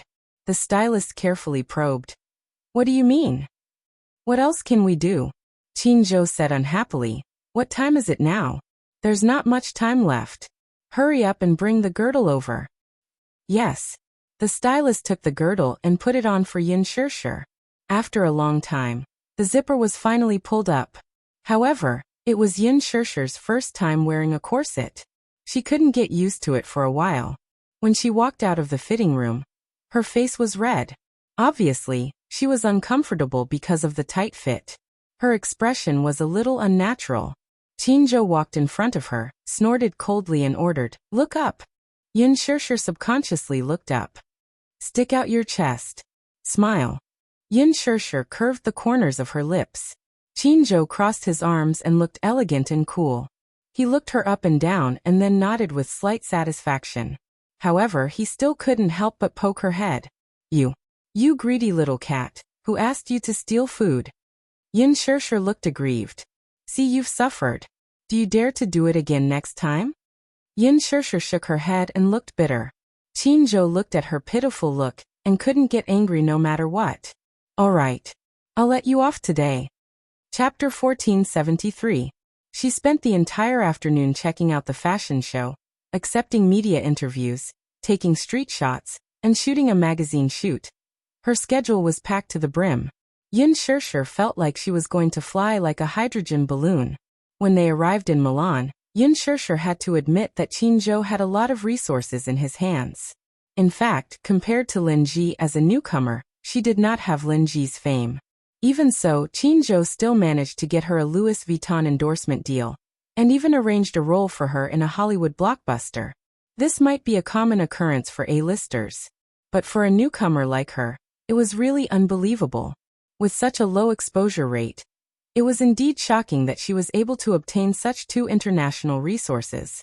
On the other hand, although Lin Ji was more famous than her in the country, she could only sit on the cold bench overseas. Lin Ji's manager could not compare to Qin Zhou's resources, so the pitiful Lin Ji could only grit her teeth and watch Yin Shirshir bask in limitless glory. She changed into one gown after another, and the interviews came one after another without any rest. Lin Ji was so angry that her teeth were itching. How could she not be angry? She was so jealous that her eyes were about to turn red. When she arrived at the Milan fashion show, she had imagined that everything would be perfect. She would change into a beautiful gown and walk under the flashing spotlights. She would flash her elegance to her heart's content and leave her most beautiful smile on the camera. But the reality was cruel. She could only watch as Yin Shirshir was constantly scrambled by the media. She stood among the crowd, waving and smiling like a high and mighty goddess, noble and elegant. Her every frown and smile attracted the media and spotlights like a flock of ducks. Compared to home, her surroundings were too cold and cheerless. The only media outlet that had interviewed her was one that she had a good relationship with in the country. What made her even angrier was that within a few minutes of the interview, as soon as they saw Yin Shirshir, they walked away with their cameras, leaving her alone on the cold bench. She wished she could turn her gaze into a pair of sharp daggers and mercilessly stab holes into Yin Shirshir's irksome body.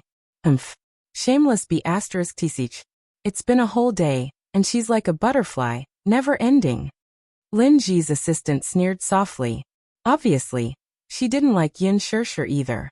I'm really suspecting that the media, which has been swarming around her like flies, are paid by Yin Shirshir at a high price. That's not the case. The foreign media can't compare to the domestic media. If these media outlets were all hired by her, then it shows that Yin Shirshir's background is not ordinary. Lin Ji paused and narrowed her eyes. There are some things that you can't say.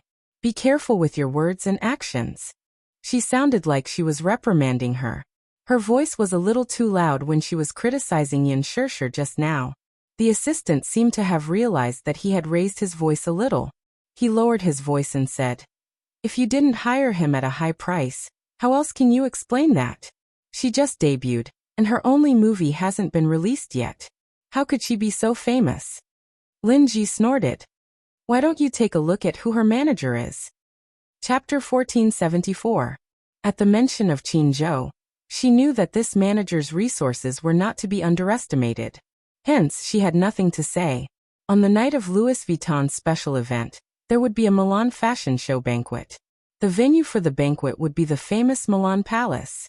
As the former seat of government in Milan, the Milan Palace had not only carried the glory of history for many centuries, but it had also become an important cultural center, creating new miracles. The guests attending the banquet were all top celebrities from various industries. They were all star-studded and influential. World-class supermodels, international fashion moguls, Italian designers, the chairman of Milan Fashion Week, and top designers were all present. The lineup for the banquet was dazzling. On the list of invited guests, the top celebrities in the country were also on the list. Lin Ji had also tried her best to get an entry ticket. She was so excited that she was about to cry. It was a great honor for an artist to be invited to the Milan Palace for a fashion banquet. It was like stepping into the Hall of Fame of the fashion industry, shining with stars. As an artist collaborating with Louis Vuitton, Lin Ji also had to go to the styling room to get her hair done. Hence, it was inevitable that she would bump into Yin Shirshir again. Qin Zhou turned on his mocking mode the moment he saw Lin Ji. "Hey, who is this? What's her name again? I can't remember. Shirshir, is she also on the list of invitees for this banquet?" Yin Shirshir pretended to be at a loss. "I don't remember." "Oh." Look at my memory. How could I forget? This Milan fashion banquet is divided into invited guests and media collaborators. Invited guests are the VIPs invited by the organizers. Media collaborators, on the other hand, didn't receive an invitation but used the media's qualification to get in. Qinzhou paused. Then he sneered and said coldly, I was wondering why I didn't see her name on the list of invited guests. So, she used the media's name to get in. This sentence, however, was full of killing power. Lin Ji's face was extremely ugly, but she still pretended to be elegant and argued, President Qin, you must be mistaken. This time, I'm attending the banquet as the spokesperson for Louis Vuitton's new spring collection. What you said is nonsense. However, Qinzhou smiled coldly and said disdainfully, Aya, you're so smug just because you're the spokesperson for the new spring collection. You're really something. Lin Ji was completely speechless. She wanted to say something but stopped. However, in front of Qinzhou, she felt that no matter how much she refuted, she had no power. Lin Ji stomped her feet angrily and went to change into her gown. She didn't want to embarrass herself in front of Qinzhou. Yin Shishir secretly sighed in her heart. She had seen a lot of things, but when it came to poisonous tongues, Qinzhou was still a level higher. Go and change your clothes. Qinzhou exhorted her. Yin Shishir went into the changing room with the assistant who was holding the gown. Qinzhou raised his hand to check the time. He walked to the balcony and made a call to Gu Xingzi to arrange a meeting. Lin Ji changed into her gown and came out. She saw that Qinzhou wasn't around. When she saw Yin Shishir in the changing room, her eyes darted around, and she suddenly thought of a wicked move. Thus, she waved her hand and called her assistant over. Then, she whispered a few words in her ear. Remember, take advantage of Qinzhou's absence and quickly do it. Chapter 1475. Lin Ji sneered and glanced in the direction of Yin Shishir's dressing room with evil intentions. Then she went into the dressing room to get her hair done. Yin Shishir, aren't you smug? Just wait and see. Let's see how lawless you can be when Qinzhou isn't around. Lin Ji's assistant was called Xiaoling. She had been following Lin Ji since her debut. She was very efficient in her work and shared a common enemy with Lin Ji. Moreover, she was very vicious. She remembered that when Lin Ji was filming a period drama, a second female lead had stolen her role. Under Lin Ji's instructions, the assistant had dragged the second female lead to a hotel and beaten her up. The assistant had stripped her of all her clothes and taken many unsightly photos. The assistant had then used the photos to blackmail the second female lead and demanded that she respect Lin Ji in everything she did. This second female lead had just graduated from an art school. She had no power or background. Because she was a professional, her acting skills were not bad. Although it was a supporting role, it was not easy to get this role. When she acted, she was reserved and professional. Compared to other actors, she was a more innocent little girl. After being blackmailed with so many unsightly photos, the second female lead was scared witless. Therefore, when she was on the set, she did as Lin Ji wished. Not only was she obedient, but she also wanted to worship Lin Ji like a living Buddha. This was not a big deal. After being scolded by the director, Lin Ji was in a bad mood and often vented her anger on the second female lead. The way she vented her anger was disgusting. Let's not talk about the heartless ones for now. Once, Lin Ji came back from the set. Because she was angry, she took off her shoes and asked the second female lead to lick her feet clean. How overboard was this? Lin Ji actually dared to ask for it. The second female lead could not accept it and was very unwilling. Lin Ji called Xiaoling over, and when Xiaoling arrived, she beat her up again. Only then did the second female lead obediently give in.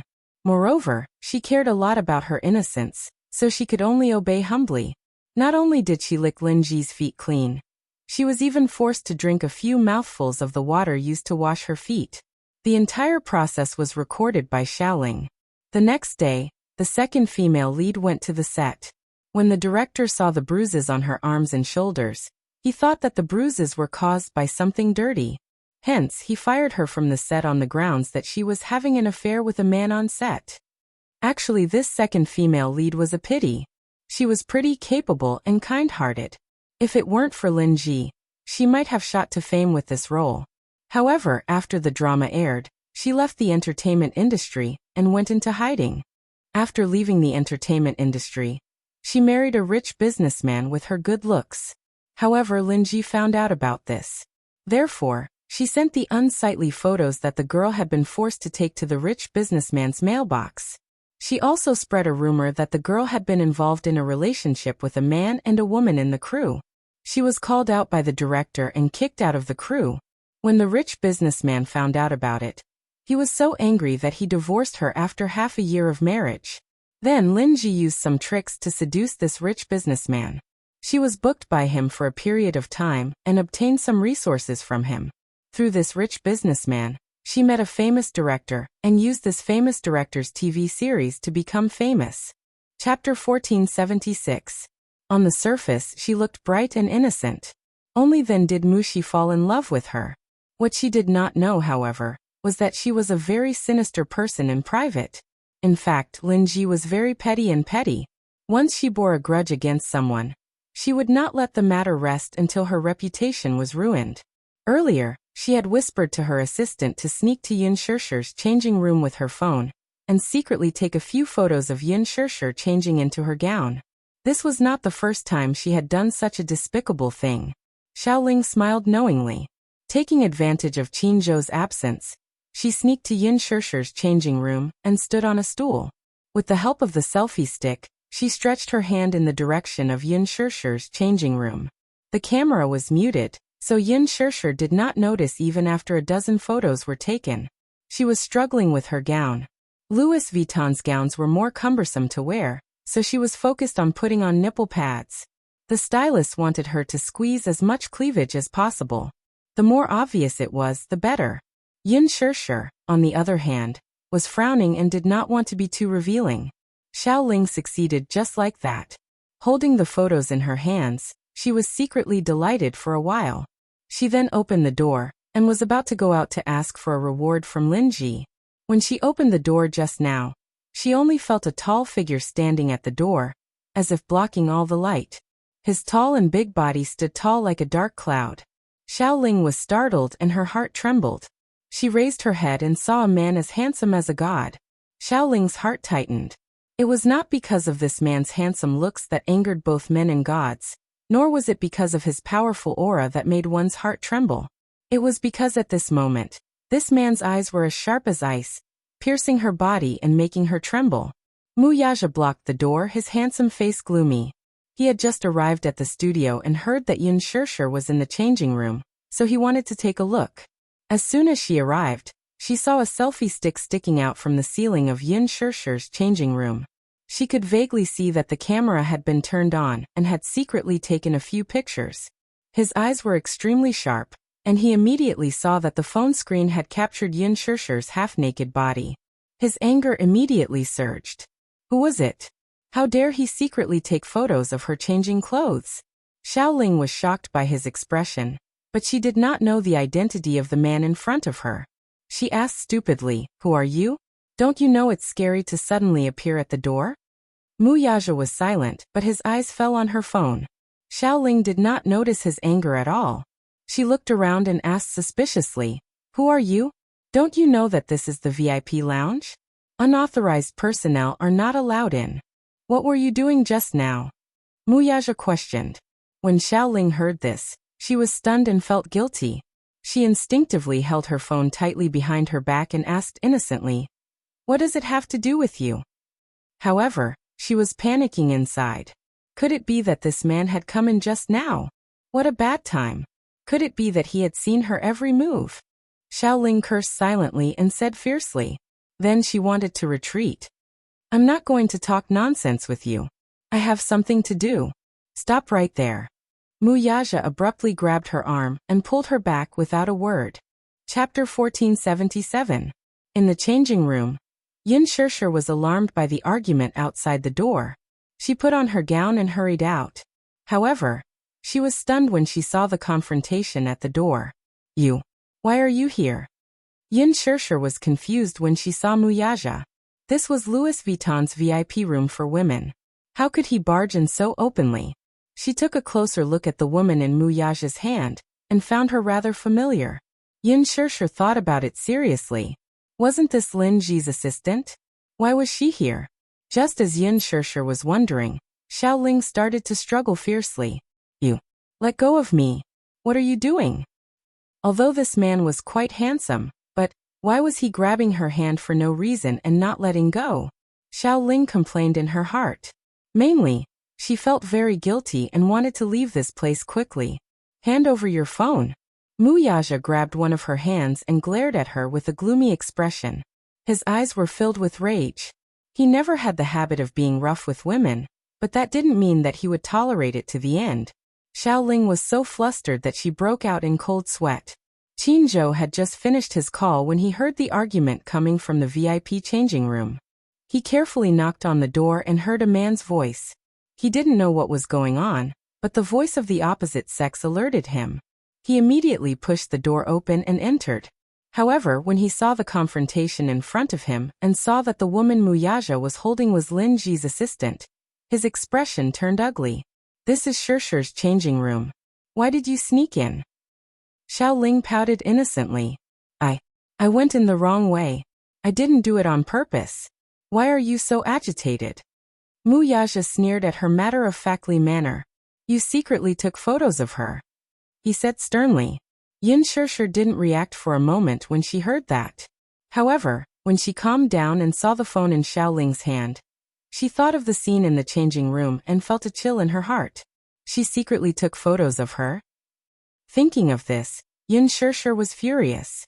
She took a few steps closer to her and asked sternly, Did you secretly take a picture of me changing my clothes? When Qinzhou heard this, he immediately understood. His gaze was no longer as gentle as before. Instead, it became sharp. You secretly took photos of Shirshir changing clothes? No.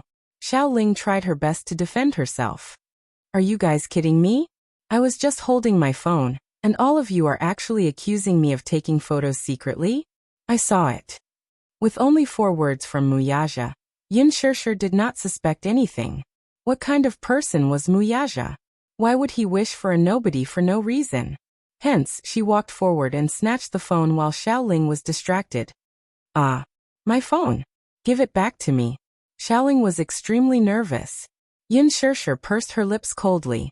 Without looking at her, she picked up Xiao Ling's phone and opened the screen. The phone was very new. It looked like it was bought a few days ago. It was the latest model of the iPhone 7 Plus. She didn't even have time to set a password. Hence, she opened the photo album and quickly found solid evidence in the album. Chapter 1478. Yin Shirshir's face turned redder and redder. She scrolled through the photos and deleted them one by one. When she was done, she realized that more than 20 photos had been secretly taken. She flew into a rage out of humiliation. Gripping her phone tightly, she glared at him and said angrily, You secretly took photos of me changing clothes. How can you be so shameless? Who told you to do this? Muyaja's gaze turned even colder when he heard that. He tightened his grip even more. Xiao Ling sucked in a breath of cold air from the pain. She felt as if her wrist was about to be broken by this man. Oh my God! What is this man doing? Why is his strength so terrifying? Qinzhou sneered, his eyes filled with mockery. Who else could it be? It must be her master who ordered her to do this. The master he was referring to was none other than Lin Ji. Xiao Ling gulped nervously. Before she could explain herself, Yin Shirshir threw her brand new phone to the ground in a fit of anger. The brand new iPhone 7 Plus broke into pieces from the violent and intimate contact with the ground. The screen shattered into pieces. Xiao Ling cried out in pain. Her heart ached for her newly bought phone. This was a new phone she had just bought. How could it be broken just like that? Xiao Ling was furious, but she didn't dare to say anything. At that moment, Lin Ji had just finished doing her hair. Hearing the commotion in the changing room, she hurried over. She was shocked to see such a huge commotion when she opened the door just now. Instinctively, she realized that her assistant had messed up the job. Lin Ji's throat moved. She glared at Xiao Ling from the corner of her eye, annoyed at her incompetence. Xiao Ling received her cold glare and shrunk her neck in fear. She pursed her lips. Now that she had been caught red-handed, she wanted to cry but had no tears. Linji was only thinking about how to clean up the mess. Thus she quickly asked, "What's the situation?" Muyaja turned around and met her eyes. He glanced at her condescendingly but didn't say a word. In his eyes, this Linji didn't have the right to make him speak. When Linji saw him, she was so scared that her legs went soft. When she entered the room just now, her attention was all focused on Yin Shishir and Xiaoling. In her panic, she didn't notice Muyaja's existence at all. However, when he saw that it was him, he was so scared that he couldn't stand still. She had seen him once. This man was the Supreme Emperor of Huanyu. Muyaja was the CEO of Dishing Financial Group, the highest executive.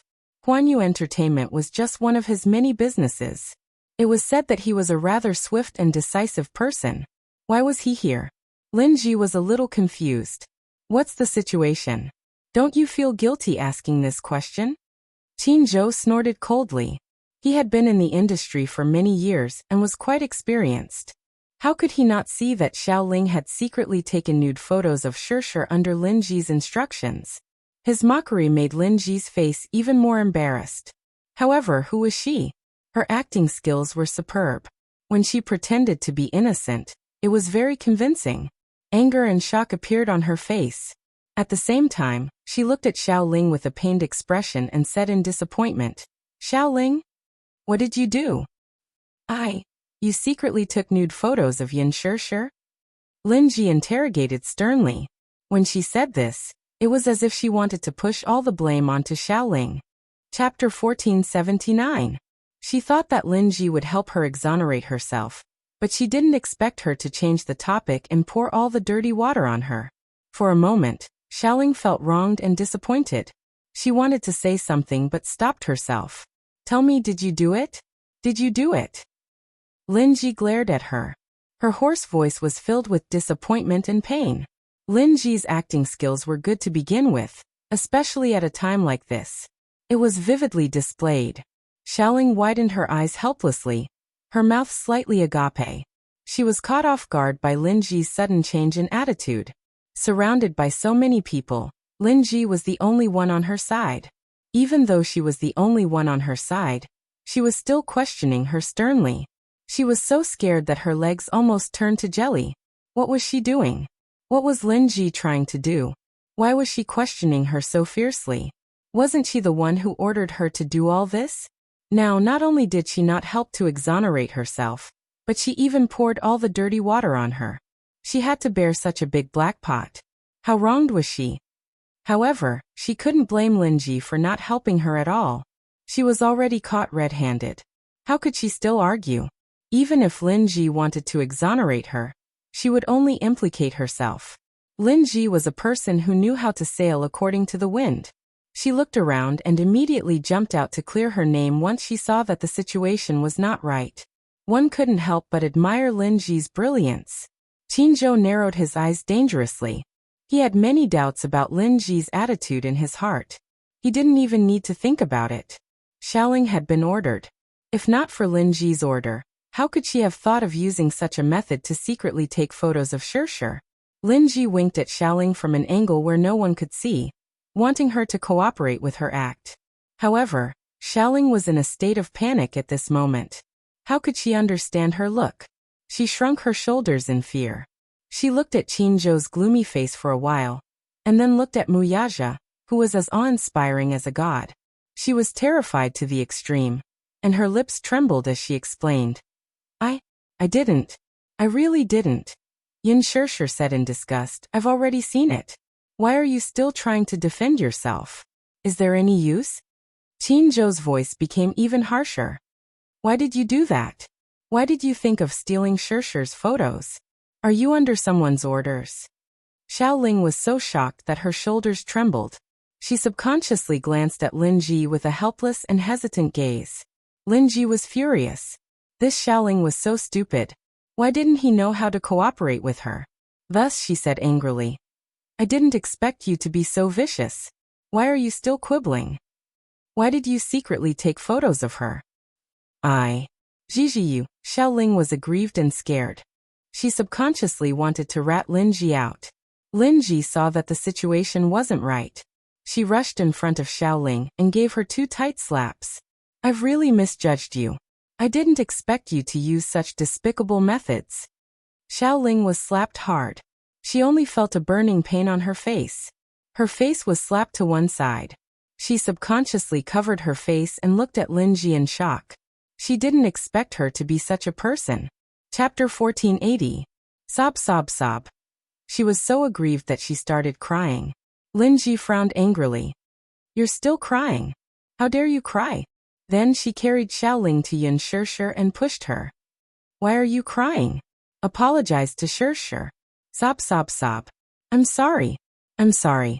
Xiaoling had no choice but to apologize while crying. Yin Shirshir's face was cold as she looked at the master-servant pair in front of her expressionlessly. Everyone present knew that Xiaoling was being used by Linji. However, Linji was one step ahead and put on a good show. Xiaoling was also willing to take the blame, so no one could say anything. Seeing that Yin Shirshir's face was still cold, Linji slapped Xiaoling again. Do you think you can just apologize like that? You're not sincere at all. Kneel down and apologize. You have to make her forgive you. Although Xiaoling was unwilling, she had no choice but to kowtow under Linji's pressure. Bang bang bang. Every time he kowtowed, he would apologize. His voice was loud and clear. I'm sorry, I was wrong. I'm sorry, please forgive me. I'm sorry, I really know my mistake. Linji stood together with her arms crossed like a vicious queen, looking at Xiaoling kowtowing with satisfaction. Yin Shirshir felt disgusted no matter how she looked at her. She was the one who instigated it, but she pushed all the blame to others. If it were her, she would not do such a thing. She thought about how Linji had sent someone to secretly take photos of her changing clothes. Fortunately, she did not succeed. Just imagining the consequences of letting Linji have her way was enough to make one shudder. Yin Shirshir was also secretly angry at herself for being careless. She did not notice that someone had secretly taken photos of her. There was no lack of such ruthless people in the entertainment industry who use such vicious methods to harm others. All right, don't be an eyesore in front of me. I won't forgive you. Yin Shirshir said. Linji's expression changed and she immediately explained. Shirshir, what do you mean by that? What do you mean by won't forgive you? Don't you know very well what I mean by that? Yin Shirshir snorted coldly. Since ancient times, only villains can be offended. Today, I'll give you a way out, but that doesn't mean that I'm a pushover. If something like this happens again, I'll expose your despicable methods to the media. You. Linji's eyes turned sharp, but when she caught a glimpse of Muyaja and Qinzhou's cold faces, she could only suppress the anger in her heart. There are some things that I have to make clear. I really didn't instruct Xiaoling to do this. Yin Shirshir, you don't have to make oblique accusations. You don't have any evidence to back up your suspicions. I'm not afraid of crooked shadows. You can say whatever you want, but I have a clear conscience. With that, she turned around and kicked Xiaoling. Why are you still kneeling? Let's go. Xiaoling stood up with tears in her eyes. She glared hatefully at Yin Shirshir and left with Linji. Yin Shirshir was speechless. She had seen thick-skinned people, but she had never seen such a thick-skinned person. What a weirdo. Muyaja walked to Yin Shirshir and sized her up. He frowned and scolded. How could you be so careless? You let someone take advantage of you. Yin Shirshir stuck out her tongue. I didn't notice. Bang. Muyaja flicked her forehead. Chapter 1481. If he hadn't noticed it in time, who knew what would have happened next? Was this stupid woman so stupid? Qinzhou suddenly asked. Chairman Mu, what a coincidence. You're in Milan too? Yes. Muyaja nodded. His meaningful gaze fell on Yin Shirshir. Every word he said was extremely ambiguous. I'm in Milan to handle some business. Business? Yin Shirshir almost choked on her saliva. She couldn't be the official business that he was talking about, right? Why did such a plain sentence sound so ambiguous when it came out of his mouth? What a terrible man. Yin Shirshir pouted in her heart. Qinzhou raised his eyebrows. Chairman Mu, what brings you here today? She'll be my female companion on the red carpet tonight. Qinzhou was stunned when he heard this. For a moment, his expression was complicated. Previously, Gu Xingze had already told him that Yin Shishir would be his female companion on the red carpet. Firstly, it could solidify the hype of the couple and promote the upcoming movie. He had already made arrangements with the media. Secondly, it could solidify the remaining hype of the first episode of The Lover's Diary, with Yin Shishir and Xingze, who knew that Mu Yaja would appear out of nowhere.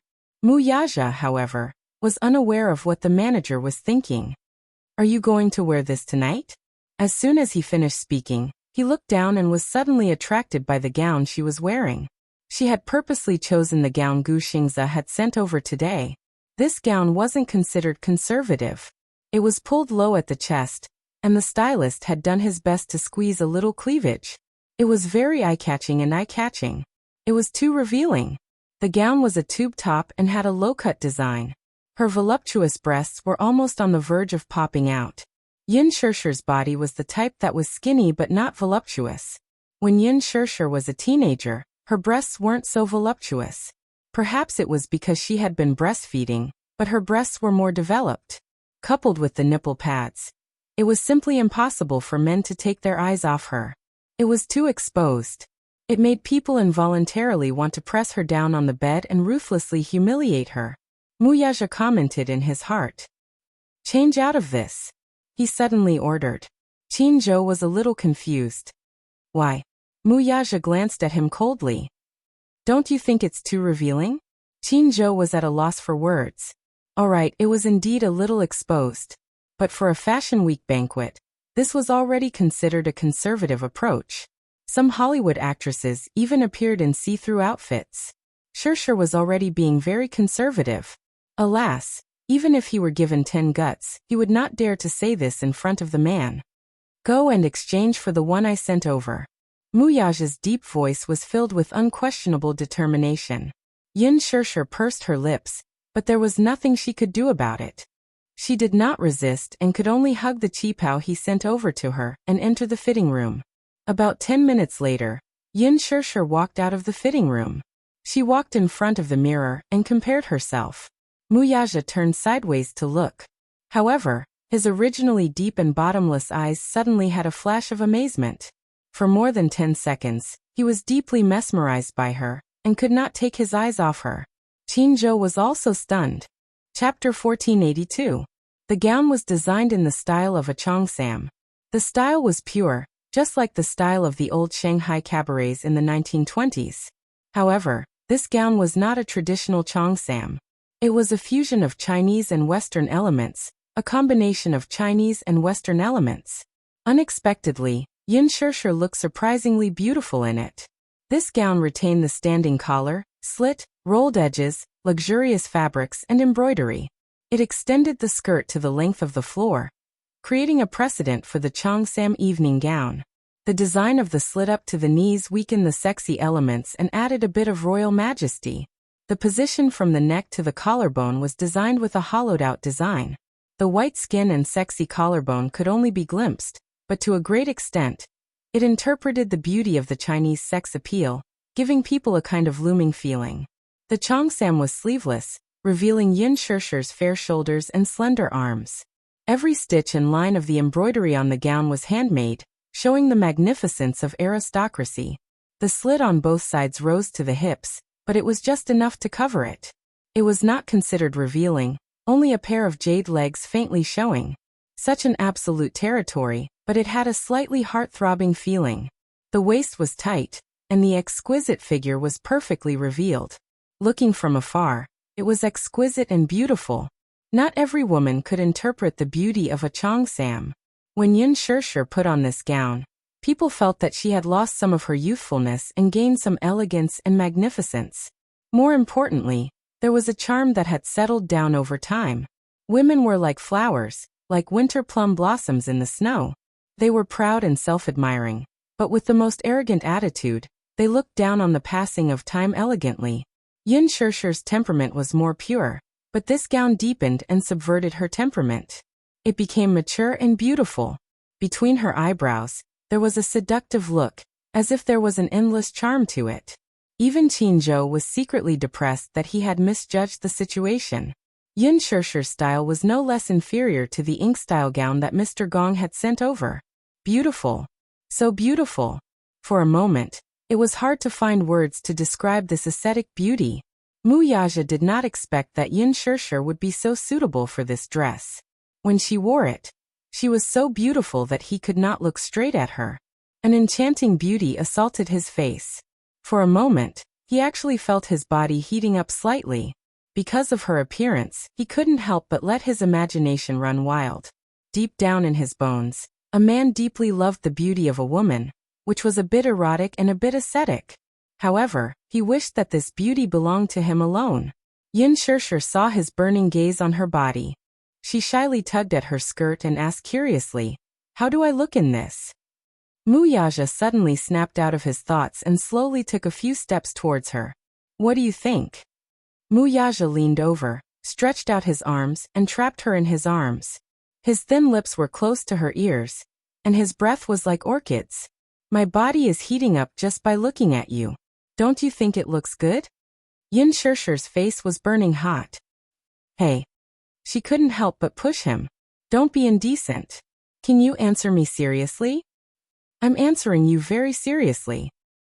Chapter 1483. Hey. Yin Shirshir did not know whether to laugh or cry. Being stared at by him with such a burning gaze, she could only feel her face heating up. She could not help but feel a little helpless. Mu Yaja lowered his gaze to look at her bashful and timid face. He could not help but nod his head and kiss her. Qinzhou, who was standing by the side, coughed somewhat unwisely. Ahem. Oh please. He was still here, all right? Could he not flirt with his woman as if there was no one else around? Qinzhou spoke up at the wrong time, interrupting Mu Yaja's actions. The man turned his gaze and glanced at Qinzhou with slight displeasure. Even though he only said that he was slightly displeased, when Mu Yaja's somewhat impatient gaze landed on Qinzhou's face, the poor Qinzhou only felt as if he had died 10,000 times in those few seconds of being stared at by him. After filtering through more than 1,000 horrible ways to die in his mind, he felt the urge to retreat. He coughed awkwardly and pretended to be innocent. "Chairman Mu Shirshir, I still have something to do. I'll make a call first." With that said, the soles of his feet were greased with oil and he left. Yin Shirshir furrowed her brows in annoyance, and her face burned even more. Why did this man not care about the occasion at all? She pushed him a little angrily. "Hey, even if you're in heat, you should at least look at the occasion." In heat? Mu Yaja looked back and glared at her in disbelief. This woman, had she become bold? She actually dared to use the word heat to describe him. "What? Aren't you in heat right now? There's someone else here. Can you be more careful? Let me show you what it means to be in heat, alright?" Just as Mu Yaja finished speaking, Yin Shirshir's sixth sense suddenly warned her that the situation was not good. She immediately wanted to avoid him. I still need to do my hair." With that said, she wanted to quickly leave his line of sight. However, who was Mu Yaja? Would he give her a chance to escape? He didn't allow her to resist at all. He just grabbed her waist with one hand and pulled her into his arms. With a bang, he pressed her against the door of the changing room. Yin Shirshir did not even have time to protest before the man nimbly turned her over, forcing her to face the door. Following that, his tall body boldly pressed against her. Even though they were separated by 2 layers of clothes, she could still feel the changes in his body, and her heartbeat became even more rapid. "Hey, Mu Yaja, don't act recklessly," Yin Shirshir exclaimed in surprise and said in a low voice. "Act recklessly?" Mu Yaja's sexy and magnetic voice lingered in her ears, revealing a bit of devilish charm and provocation. Between his words, there was a hint of hidden meaning. "You're obviously looking forward to it, huh? Anticipation? What was there to look forward to?" Yin Shirshir bit her lips. Just as she was about to get angry, the man's hand lifted the hem of her cheongsam. She exclaimed and wanted to stop him, but he did not intend to give her the chance.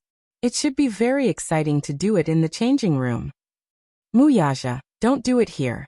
Yin Shirshir blushed and her heart pounded. She felt his fingers roaming around her body, and for a moment she panicked. "Are you a beast?" "Even if I'm a beast, I was awakened by you. Your brain is filled with sperm. Beast."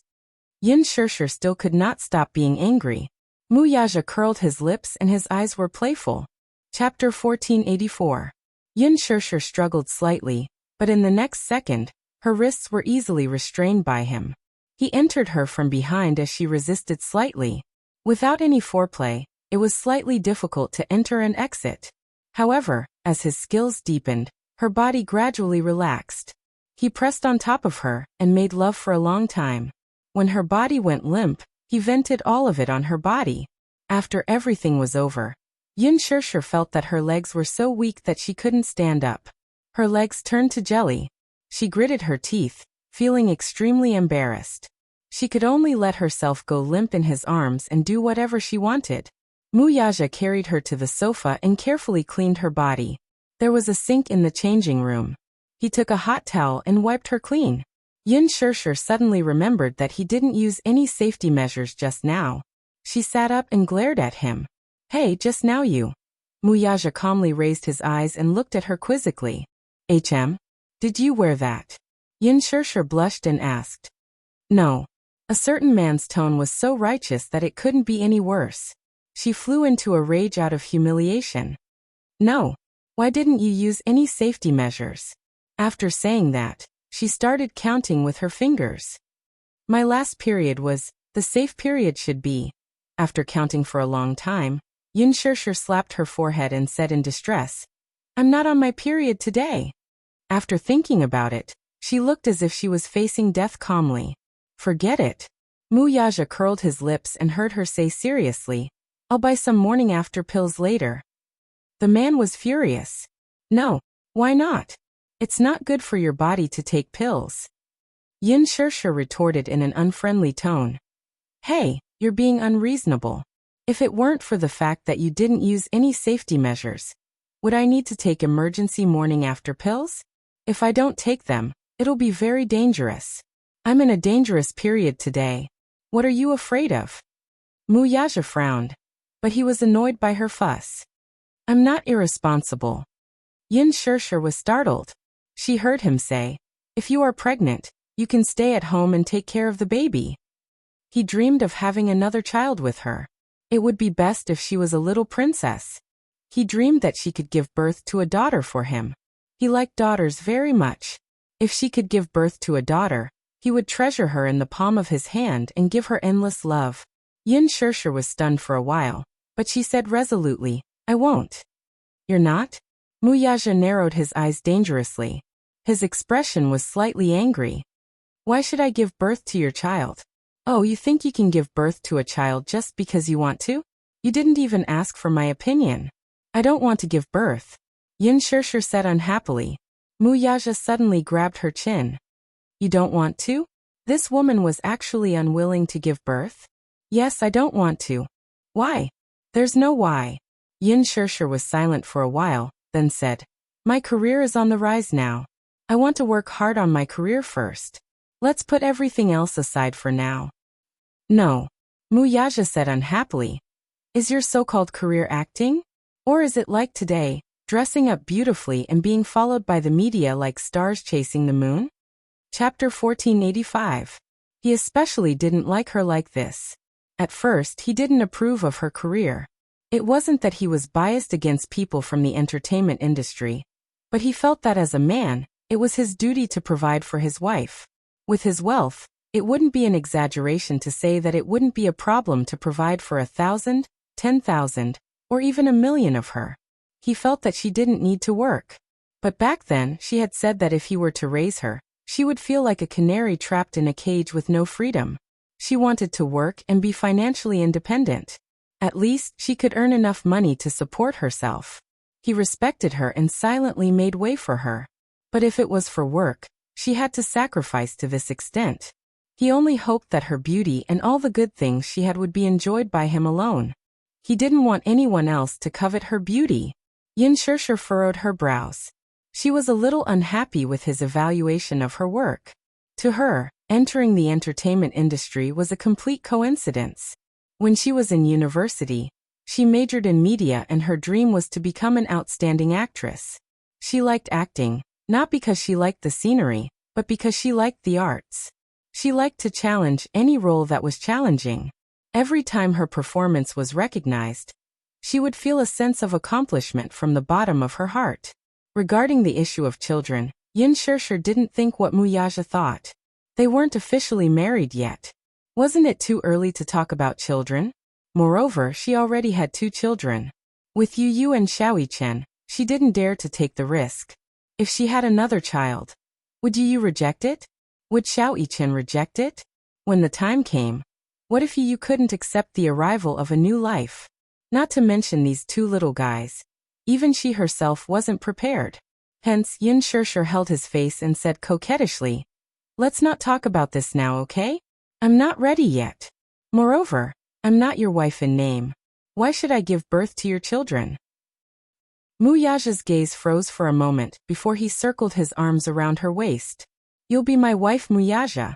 You don't have to think about this at all. You want to marry me, but I may not be willing." Yin Shirshir coldly snorted and said somewhat haughtily. Muyaja narrowed his eyes dangerously. "What? Are you not willing to be my wife?" Yin Shirshir lifted her jade-like chin and smiled gracefully.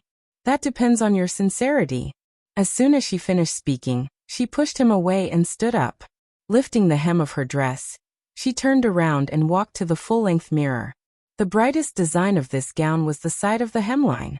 It was a skirt-like design, with black organza that extended to the ground. It was very beautiful. She looked at the mirror and struck a pose, looking proud and confident.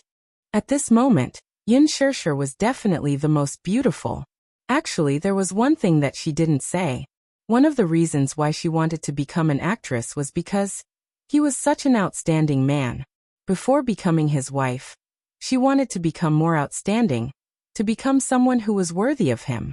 Yin Shirshir looked at the mirror and lifted her chin slightly. Her lips curled into a beautiful smile. Suddenly, Muyaja's calm voice came from behind her. "Walk the red carpet with me tonight." Chapter 1486. Tonight? You're going too?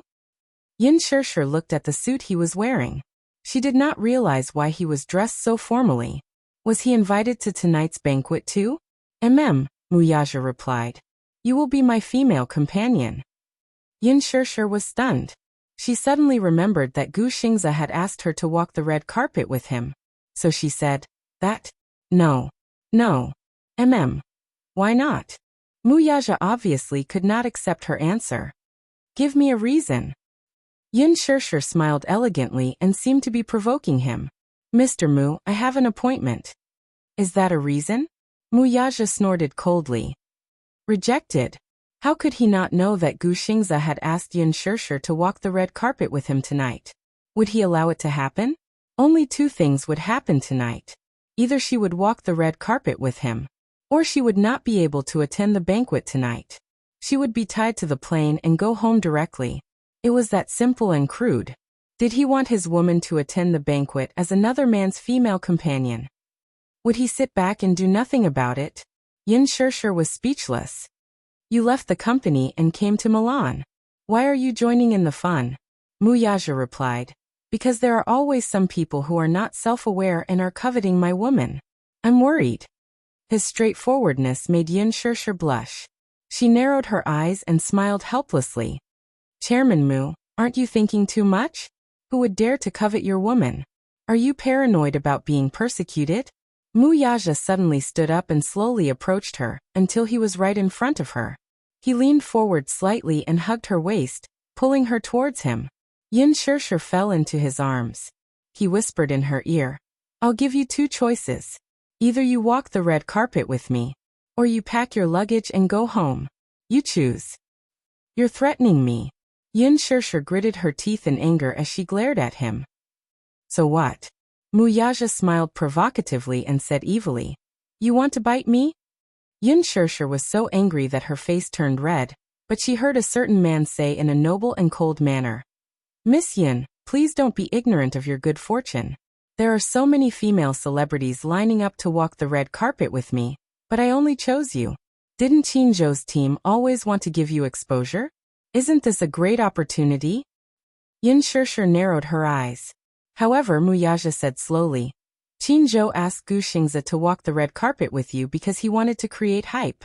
Then, wouldn't I be more suitable as the target of the hype?" Yin Shirshir was speechless. Half an hour later, Yin Shirshir was done with her styling. When she walked out of the VIP room with Muyaja, Qinzhou was standing outside the door, smoking.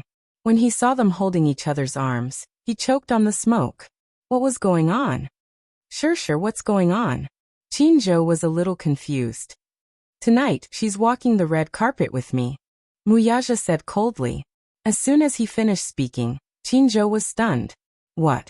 Yin Shirshir was walking the red carpet with Boss Mu? Did the sun rise from the west? Although Muyaja was the big boss of Huanyu, he had never walked the red carpet with a woman in all these years.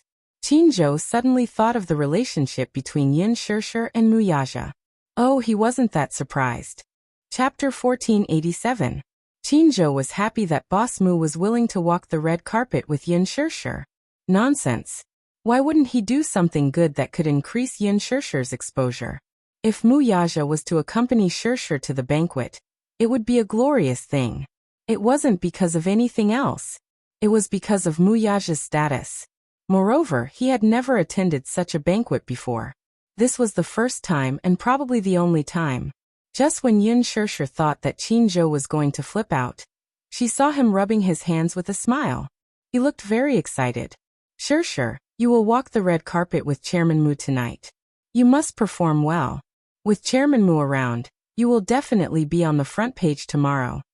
The corners of Yin Shirshir's lips twitched violently, feeling as if she had been sold off. She felt like she had the world with Muyaja at the banquet of Milan Fashion Week. As a guest invited by the organizer, Muyaja naturally had to be the finale. Thanks to him, Yin Shirshir, who had been arranged to enter the venue in the first half, was now the finale. It was autumn and the weather was a little cold. Especially at night, when the cold wind blew, it was bone-piercing, and the chill was at its peak. Before they left, Qinzhou specially gave Yin Shirshir a mink cashmere jacket to protect her from the cold wind. Although the weather was very cold, the atmosphere on the red carpet was very lively. There was a heated competition of attractiveness, and the female celebrities were trying their best to show off their beauty on the red carpet, desperately trying to attract the attention of the cameras. Amidst the flashing lights, the celebrities stood in front of the cameras, constantly striking poses and posing coquettishly. They were wearing as little clothing as they could. The Bentley was parked not far from the entrance. As it was the finale, Yin Shirshir couldn't enter yet. She could only sit in the car and observe the scene outside the car window. As she watched, she was speechless. Why were these female celebrities wearing so little fabric? Some even wore see-through outfits that only covered a few important parts. In the cold wind, they were still stretching their limbs and posing elegantly. It looked so cold. Yin Shirshir's lips twitched. Generally speaking, the red carpet was a battlefield. The female celebrities dressed up carefully just for this moment to be the center of attention. Media from both domestic and foreign countries had gathered. The periphery of the red carpet was almost packed with people. At a glance, it was a sea of people. The only time she walked the red carpet was at Huanyu's annual cocktail party. However, the scale of the Milan Fashion Gala was incomparable to Huanyu's. It was more pretentious and had more media coverage. If she could leave her name on the red carpet, it would be more useful than shooting a few more literary films. At the same time, there was another person who was secretly competing. Han Yuyin hid in the car and refused to get out. According to the organizer's arrangement, she should have made an appearance long ago. However, she refused to get out of the car. Even though the organizer in charge of the red carpet kept urging her, she still ignored him and refused to get out of the car. Because she had not seen Yin Shirshir walk the red carpet yet. Yin Shirshir, this B*TCH, was just a newcomer, and she was already thinking of being the finale. Dream on. Anyway, if Yin Shirshir didn't leave, she wouldn't make an appearance either. At most, they would just wait and see who could outlast the other. Chapter 1488. As Han Yuyin thought about it, she stayed in the car and did not move. It was Lin Ji's turn. She wore a splendid dress and exquisite makeup. She was beautiful and dazzling. When she walked on the red carpet, the foreign reporters did not recognize her. They were not interested in her, so they whispered to each other. The domestic media was extremely excited. They raised their cameras and took pictures of her like crazy. Linji kept waving at the media. It was rare for her to walk the red carpet, so she enjoyed the attention of everyone. Even when the security guards came up to maintain order and let her in quickly, she still refused to leave the red carpet and kept blowing kisses at the media.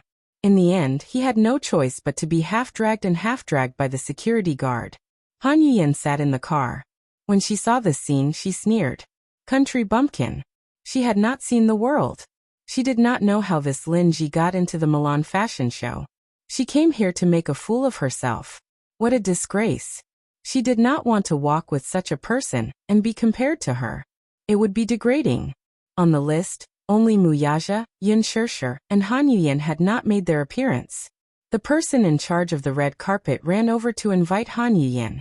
Han Yuyan asked, "When is Yin Shirshir leaving?" "What do you mean?"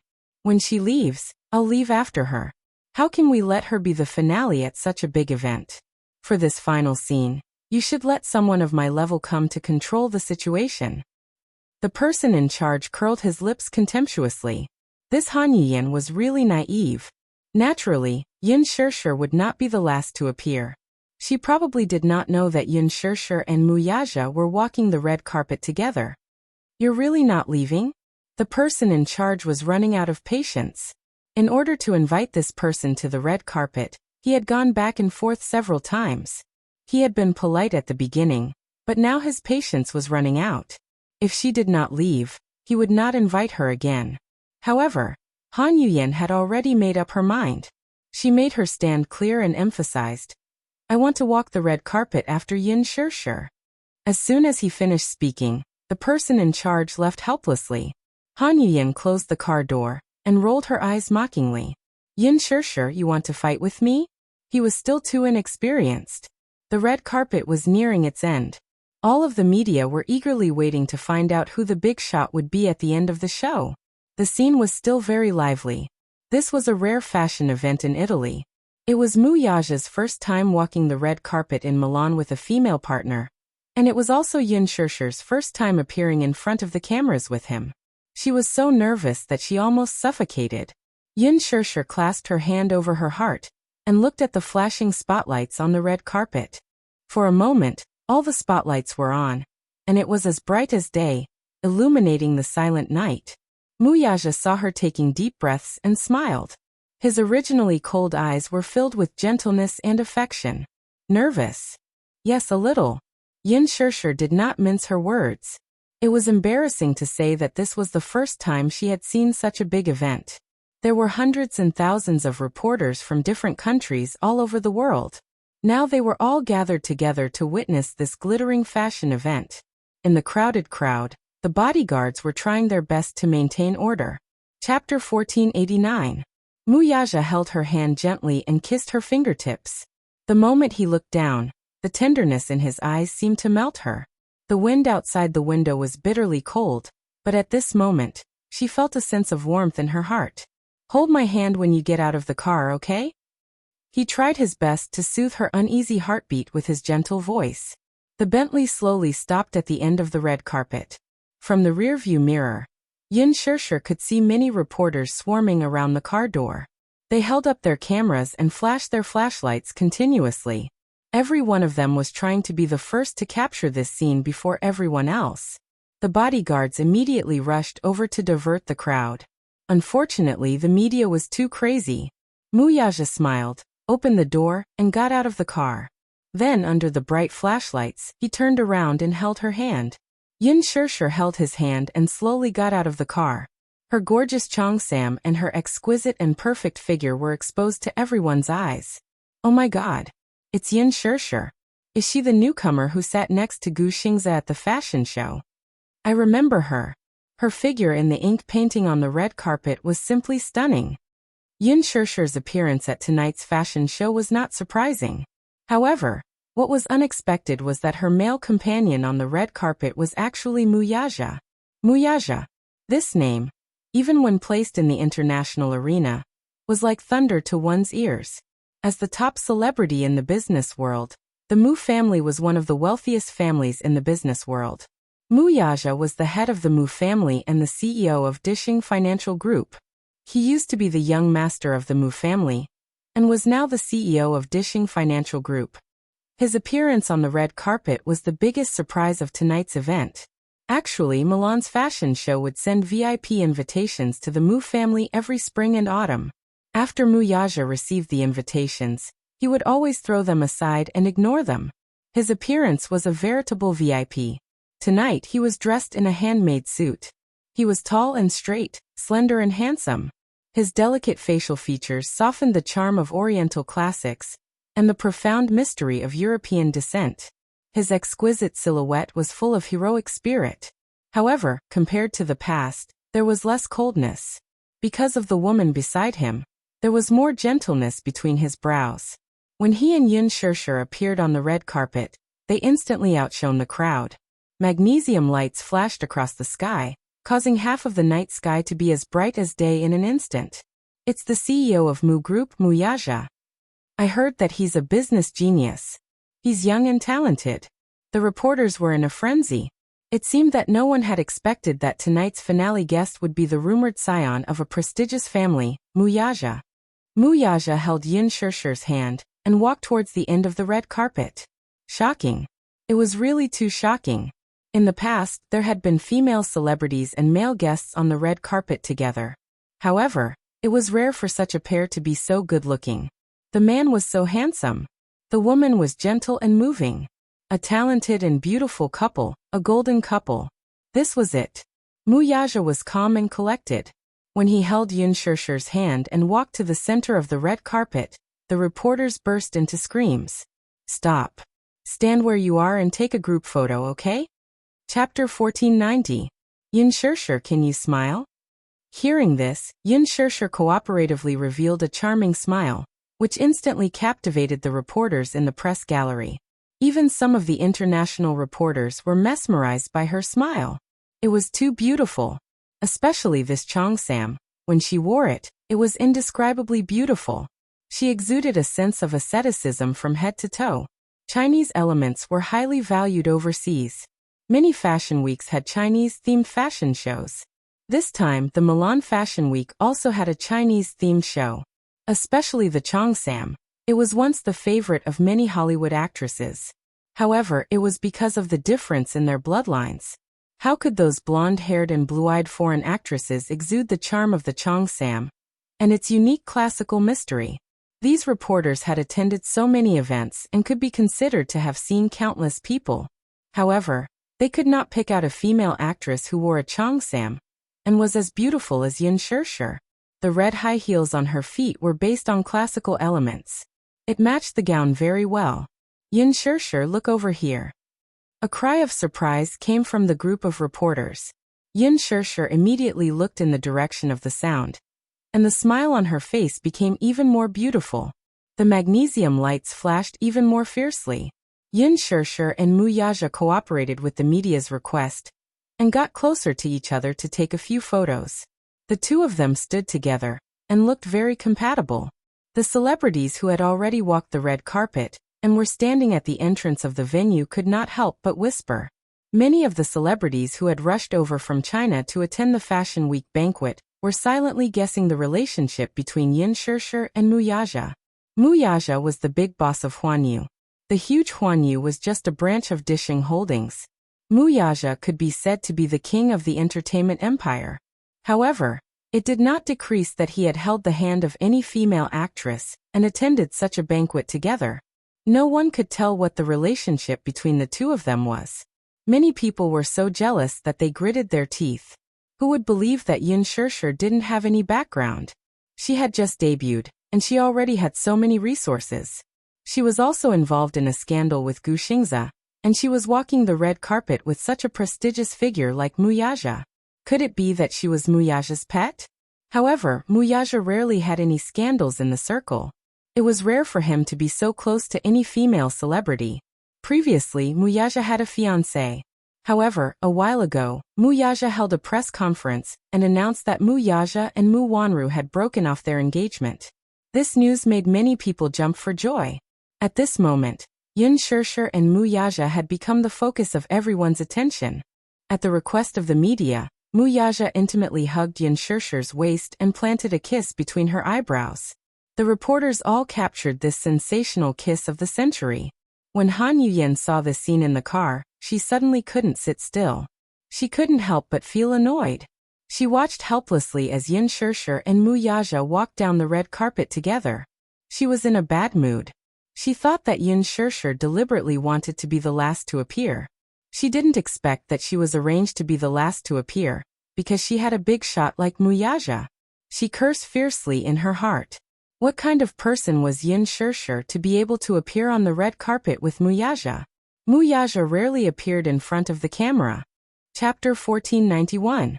Han Yuyen couldn't help but let her imagination run wild. What was the relationship between Yin Shirshir and Mu Yaja? How could they stand so intimately together and walk the red carpet together? Mu Yaja was a tycoon in the business world, but he had always been handsome and aloof. There had never been any women around him. Yin Shirshir was probably the first. Could it be? Han Yuyen couldn't sit still when she saw this. All of a sudden, she began to suspect that she had underestimated Yin Shirshir. Maybe this Yin Shirshir wasn't such a simple newcomer. Yin Shirshir stood in the middle of the red carpet with a smile. She looked so charming, as if she was an otherworldly socialite who had walked out of an ancient painting. She also had a hint of arrogance and provocation. Her beauty was different from her usual reserved and pure look. She was flamboyant and sharp, like a blooming poppy. Even if people knew that it was highly toxic, they would rather drink poison to quench their thirst. Mu Yaja hugged her waist and faced the spotlights calmly. He rarely showed himself in front of the camera like this. In front of the camera, he was insufferably arrogant, exuding the extraordinary aura of a king. He had an imposing appearance and a heroic spirit. The intimidating elegance between his eyebrows made countless female celebrities fall head over heels for him, and fall head over heels for him. Any one of his photos didn't even need post-processing. His handsome and exquisite looks completely crushed all the little fresh meats in the entertainment industry, and even the international male models in the fashion industry. He was too handsome. Very few people had the honor of seeing him in person. Many people were deeply shocked by his aura, so much so that for a moment, the cameraman's movements slowed down a little. Many female celebrities were so jealous that they didn't know where Yin Shirshir got the good fortune to be able to walk the red carpet with Mu Yaja. Those female celebrities who were racking their brains for tomorrow's headlines were a little frustrated at this moment. With Yin Shirshir like this, she would definitely dominate the headlines tomorrow. There was no hope for them. The domestic and foreign media took photos crazily to capture this historic scene. Shirshir, can you stay close to Chairman Mu? One more, thank you. Chairman Mu, hold her tighter. Mu Yaja did not give the reporters any extra chances. As soon as the time was up, he hugged Yin Shirshir and walked towards the autograph board, causing the media to scramble to follow them. Mu Yaja approached the signature board and took the pen that was handed to him. He then signed his name on the blank space on the board in a flamboyant and elegant manner. The tip of his brush was handsome and powerful.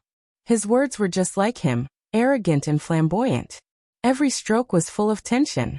In the past, such a signature would only appear on trade contracts that were worth hundreds of millions of dollars. This was the first time it appeared in an event that had nothing to do with business. After Mu Yaja signed his name, he handed the pen to Yin Shirshir. Yin Shirshir took the pen and smiled gently. She raised her wrist and signed her name beside his. The tip of the pen was graceful and her handwriting was very beautiful. It was not inferior to his. After signing his name, Mu Yaja and Yin Shirshir walked to the interview area. Qinzhou had told them not to ask any irrelevant questions. Once they did, they would be asked to leave the banquet. The media was very respectful of the Mu group. Therefore, they did not dare to be rash. Hence, most of the questions revolved around Yin Shirshir's speech for attending the fashion show. Chapter 1492. Do I need a reason to walk on the red carpet with anyone? Mu Yaja asked him back. The reporter was speechless. Such an arrogant response had a strong personal style. Mu Yaja had always been casual and arrogant. Hence, the reporter asked Yin Shirshir another question. Shirshir, are you nervous about walking on the red carpet with Chairman Mu this time?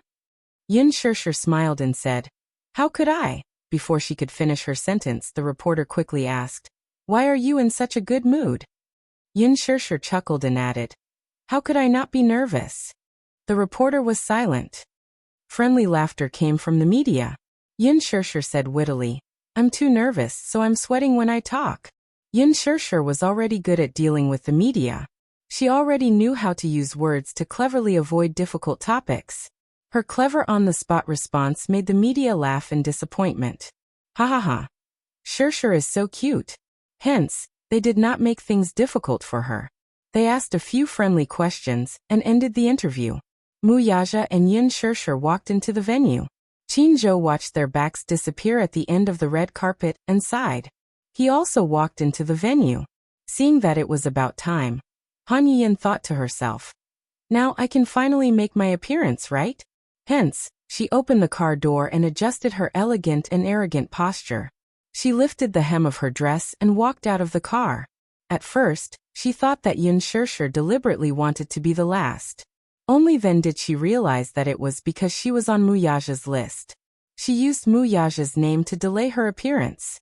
However, this was good. At least she was the real last. Thinking of this, Han Yiyan's face showed a proud smile. She lifted the hem of her dress and walked gracefully to the red carpet. However, when she walked to the red carpet, she saw that the people in the venue were busy closing the red carpet. The corner of Han Yiyan's mouth twitched, but she still maintained her elegant smile.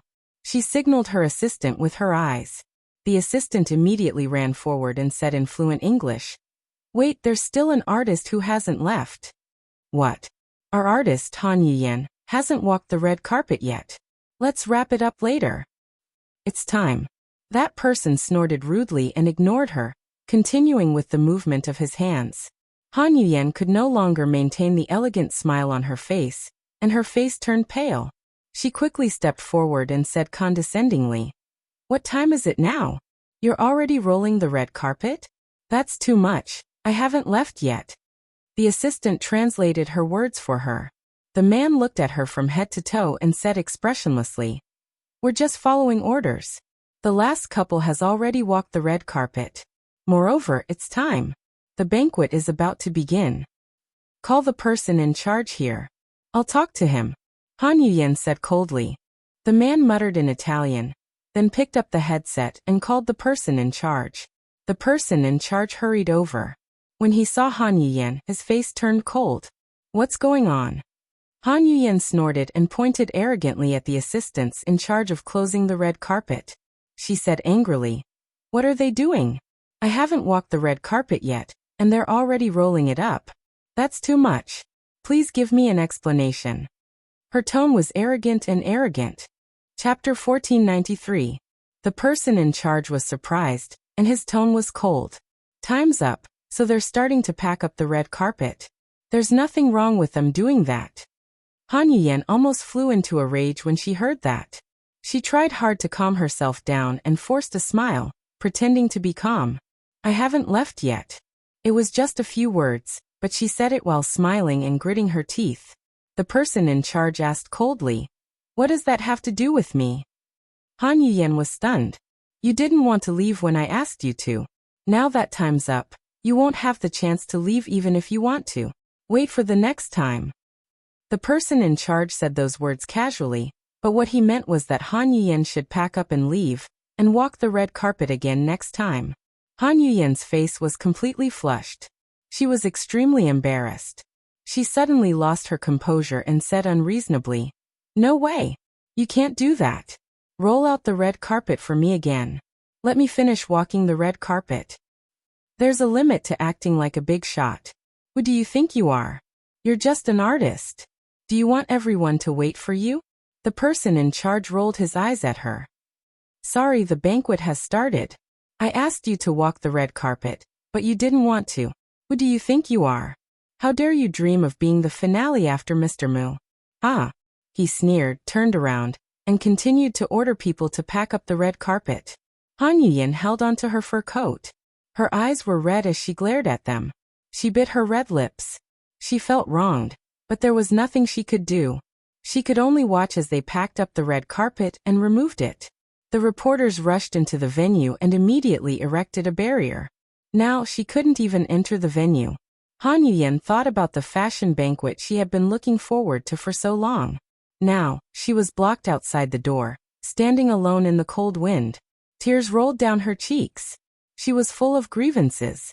She thought about how Yin Shirshir walked the red carpet in glory, but she didn't even have the right to walk the red carpet. Just thinking about it made her heart ache. Her eyes turned red. No matter how hard she tried to hold it in, she couldn't stop her tears from flowing. Her assistant scolded her from the side. What kind of attitude is that? Seriously, our Yuyin hasn't even walked the red carpet yet, and she's already taken it away. She doesn't know how to respect others at all. It would have been better if she hadn't said anything. The moment she did, Han Yuyin felt even more aggrieved and had nowhere to vent. Her tears flowed even more violently. She couldn't help but say, "Shut up." After saying that, she went back to the car angrily. As soon as she got into the car, Han Yuyin broke down and burst into tears. There was nothing more miserable than rushing to Fashion Week, only to be blocked outside the door. At the same time, he felt so humiliated. She didn't know if her embarrassing moment had been captured by the domestic reporters. She thought about how the local reporters would write about her if they found out that because she had acted like a big shot, she had suffered a double loss and couldn't even attend the banquet. The more Han Yuyin thought about it, the more aggrieved she felt. She covered her face and cried. In the venue, famous people gathered and the stars shone brightly. Muyaja hugged Yin Shirshir and took the wine glasses. The waiter poured red wine for them. He turned around and raised the wine glass, indicating to her. Yin Shirshir glanced at him and smiled shyly. She mumbled, "I can't really drink. I'm afraid I'll get drunk." What's there to be afraid of? I'm here. Chapter 1494. Muyaja suddenly leaned close to her ear. Also, I like how you look when you're drunk. She was delicate and cute, and the 2 patches of red on her cheeks were especially charming. He loved this beautiful and charming appearance. Yin Shirshir pursed her lips and pretended to pout coquettishly as she glared at him. Muyaja clinked his wine glass against hers and drank it in one gulp. He could hold his liquor very well. In the past, when negotiating business, the wine table was undoubtedly a smokeless battlefield. Alcohol tolerance symbolized the confidence of the negotiation. Often, the success of the transaction could not be separated from the boost of alcohol tolerance. Yin Shirshir was still afraid of getting drunk, so she took a small sip. The wine-red wine stained her delicate lips, and it was incomparably beautiful. Muyaja glanced at it, and his heart was slightly moved. If they weren't in a public place, he really couldn't help but lower his head and lick the beautiful wine on her lips. The female celebrities present were all envious and jealous. They couldn't wait to kick Yin Shirshir away. This Yin Shirshir was too much of an eyesore. It wasn't just the domestic artistes. Some international celebrities were also a little jealous. Among them was Princess Charlotte of the Morocco royal family. As a member of the Morocco royal family, Princess Charlotte naturally received a VIP invitation to Milan Fashion Week. She didn't expect Muyaja to also come. She had met him once, at the Morocco royal family's banquet. Under the arrangement of Duke Hanst, he danced with her. Charlotte thought that this man was quite interesting. During the dance, she could see that he was absent-minded and uninterested, as if he was very reluctant to dance with her. He made a few wrong steps and stepped on her a few times.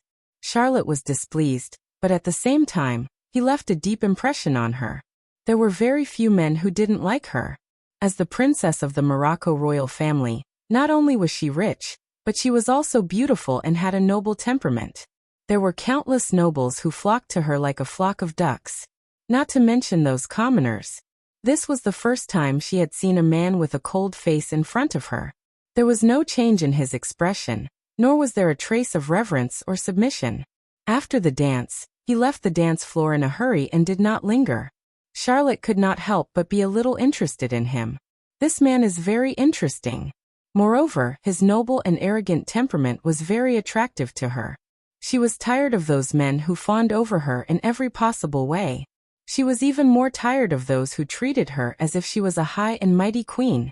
Towards Muyaja's cold and arrogant temperament, she was very attracted to him. After that day, through Duke Hanst, she expressed her admiration for Muyaja to the Mu group, hoping to meet him. Charlotte's view on love was very straightforward. Western culture had been implanted in her bones since she was young. To her, in love, there was no such thing as who took the initiative or who was passive. If she liked someone, she would take the initiative to pursue him. Thus, she picked up a glass of red wine from the waiter's tray and walked towards Muyaja. Muyaja was standing in front of the dining table with Yun Shirshir in his arms, gently feeding her cake. Yun Shirshir said angrily, "I don't need you to feed me. You don't like me feeding you? There are so many people watching. It's not good. Don't worry about others." Muyaja did not allow her to say anything. The venue was divided into a VIP area and a non-VIP area. Chapter 1495. Hence, he felt that he had nothing to fear. However, Yun Shirshir could feel the sharp swords directed at her from all directions. So many pairs of eyes were staring at her with hatred. She felt uncomfortable all over. Muyaja ordered, "Open your mouth." Yun Shirshir was forced to open her mouth, and was fed a mouthful of the tiramisu cake. It's so sweet." She raised her eyebrows in surprise. Muyaja saw that she seemed to like it very much, and also took a bite. "Yes, it's very sweet." Chinjo, who was watching from the side, covered his face. "Oh please, what was going on with these two? Shirshir, could you at least learn from Linji?" After entering the VIP area, it was as if you were on a spiral motor, constantly traveling among the famous celebrities to make your presence known. Looking at these two, they did not look at anything else after entering the venue. They only focused on tasting the delicious food at the dining table. When Chinjo saw Yun Shirshir holding the cake and savoring it, he was especially angry that she did not fight for it. He expected better from her. The Fashion Week Gala was a gathering of many international celebrities, including the royal family, political leaders, big-name buyers, A-list celebrities, and internationally renowned directors and producers. Any one of them had many dazzling titles, and they were all resources that could only be found by chance. However, Yun Shirshir seemed to be possessed. She only focused on the delicious food, and did not pay attention to anything else. Chinjo was so angry that he stomped his feet. Why was this child so thoughtless? But on second thought, forget it. Let her be. Although this child was a little silly, fortune favors fools. Although she did not know how to fight for resources, the person standing next to her was the best resource. Muyaja. If he said that he wanted to help Yun Shirshir rise to the top, Yun Shirshir would definitely be smashed by all kinds of big-name resources that would fall from the sky. Chinjo snorted and decided to ignore her. Hence, he went all over the venue to look for Gu Xingze. He did not seem to have seen Gu Xingze since he walked on the red carpet. Could it be that he was too depressed and didn't come? 2 hours ago, Gu Xingze arrived at the Louis Vuitton studio with a bouquet of lilies in his hands. According to the agreement, Yun Shirshir was supposed to be his female companion on the red carpet, so he arrived as promised. Before that, he had specially bought a bouquet of flowers, intending to give her a surprise. He remembered that Shirshir liked flowers in his heart. However, when they arrived at the studio, Chinjo was about to leave, but Yun Shirshir was nowhere to be seen. He smelled it, but Chinjo stammered, saying that Yun Shirshir had already left. Gu Xingze felt a little strange. He asked, "Didn't we agree to walk the red carpet together tonight?" Chinjo, however, hinted that Shirshir had been taken away by Muyaja. Tonight, she would be walking the red carpet with Muyaja. The moment he finished speaking, Gu Xingze's face darkened and his eyes turned gray. He looked very disappointed. Chinjo was very worried. Gu Xingze asked expressionlessly, "When did Muyaja arrive?" "I'm not sure. He took Shirshir away." "Yes." Chinjo saw this and could not help but say, "Xingze, give up." Gu Xingze looked up at him in confusion. "Give up? I can tell that you like Shirshir a lot, right?" Chinjo probed carefully, afraid that he would hurt him. Chapter 1496. Do you need to hide it in front of me? You clearly like her a lot, don't you? Chinjo's tone became a little harsh. Gu Xingze, however, was distraught. "I've already said it. I didn't." "If you didn't, would you have accepted the job for the Love Diary?" Chinjo suddenly questioned him sternly. Gu Xingze was stunned. "You accepted this job because you subconsciously wanted to use this reality show, even if it's fake or fictional, to be by Shirshir's side as her boyfriend, right?" Qingzhou was aggressive, but Gu Xingze remained silent and did not say a word. You don't have to lie to yourself anymore, okay? You're in love with Shirshir, so why don't you dare to admit it? But as a friend of many years, I can only advise you to give up. It's impossible between you and her. I can tell that Muyaja cares a lot about her, and he values her a lot. You have no chance at all. Gu Xingze still did not say a word. Qingzhou was also furious. In fact, he had long seen through Xingze's subconscious feelings for Yin Shirshir. If it was in the past, Xingze would never have accepted a reality show like The Love Diary, let alone let any female celebrity consume his popularity. Although it was his idea to use Gu Xingze's fame to create hype, it was his idea. But Xingze was used to having his own principles. Qingzhou watched that episode. Gu Xingze looked at Yin Shirshir with doting eyes. Even through the screen, Qingzhou could deeply feel Gu Xingze's deep feelings for Yin Shirshir. Even if it was just a show, it would be good. Even if it was just a show, it would be good. To be able to date, hug, and hold hands with the person he loved as a couple. These wishes that could not be fulfilled in reality could be fulfilled in the show. This was probably the main reason why Xingze accepted this show. Think about what I've said. After saying this, Qingzhou left him behind and left.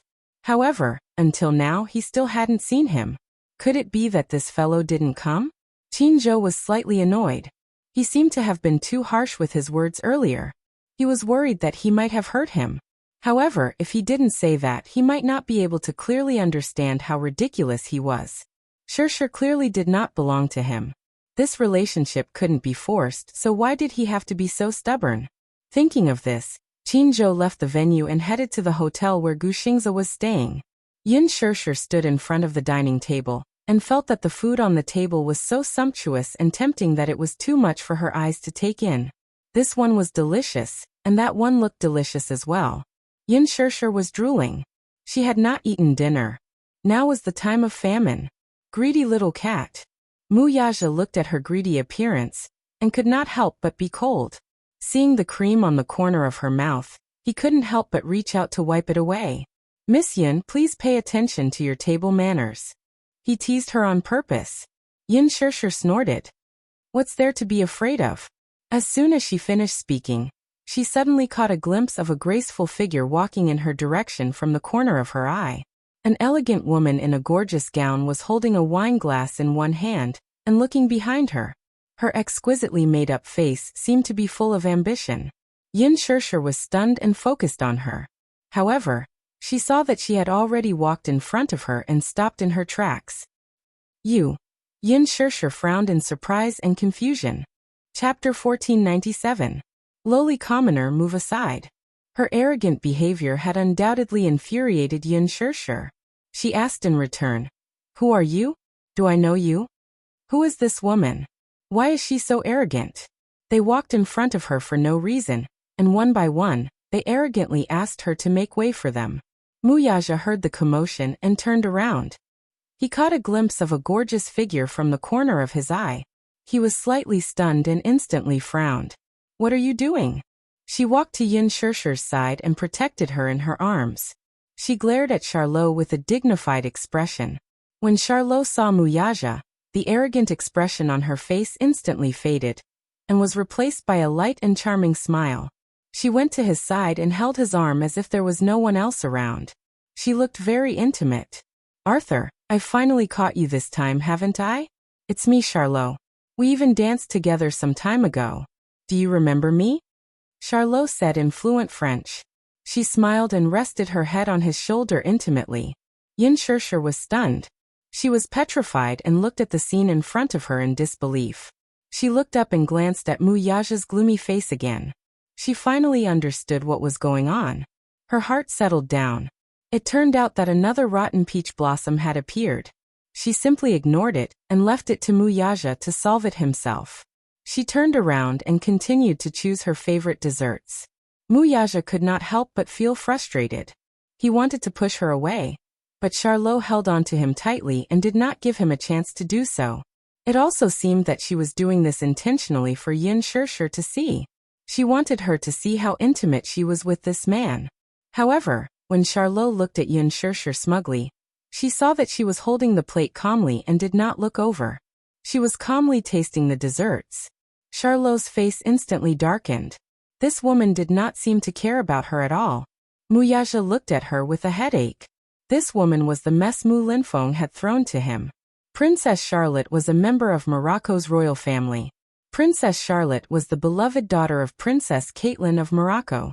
Not only was she beautiful, but she was also very wealthy. As one of the future heirs of the royal family, there were countless admirers who flocked to him.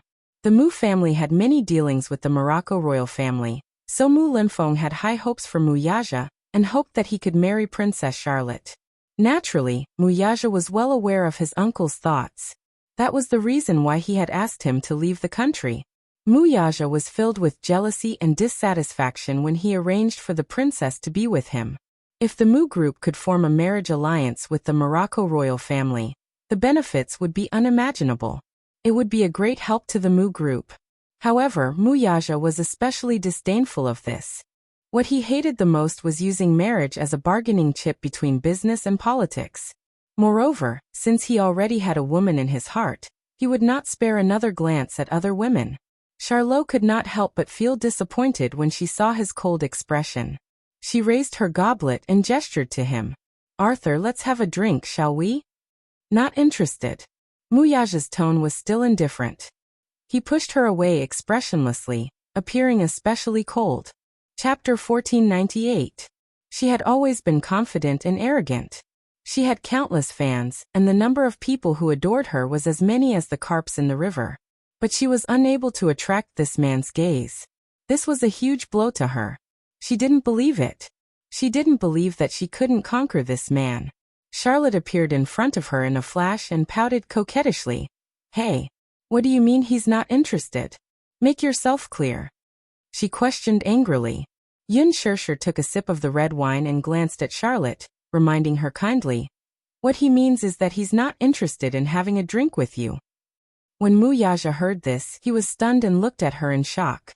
He thought that this woman would be like her usual self, hiding at one side like a coward and ignoring them. Or maybe she would start to let her imagination run wild and be overly suspicious. He didn't expect that she would be so daring to stand out and go against Charlotte. He couldn't help but be surprised at this. Charlotte's attention was attracted by her words. Yun Shirshir spoke in French with perfect pronunciation. Although she wasn't fluent, it was very standard and every word was enunciated accurately. Charlotte was a little surprised, but at the same time, she couldn't help but glare fiercely in her direction. She arrogantly scolded. "It's not your turn to butt in here. You lowly commoner, shut up." "Hey, you're wrongly accusing me." Yun Shirshir blinked her eyes innocently and guided her patiently. "I'm kindly reminding you, but you're actually scolding me as a lowly commoner." Charlotte didn't understand. "Kindly reminding me?" "Yes. Because you don't understand human language, right? I'm kindly translating for you." Yun Shirshir smiled elegantly, but suddenly spat out a sentence that was disgusting to death.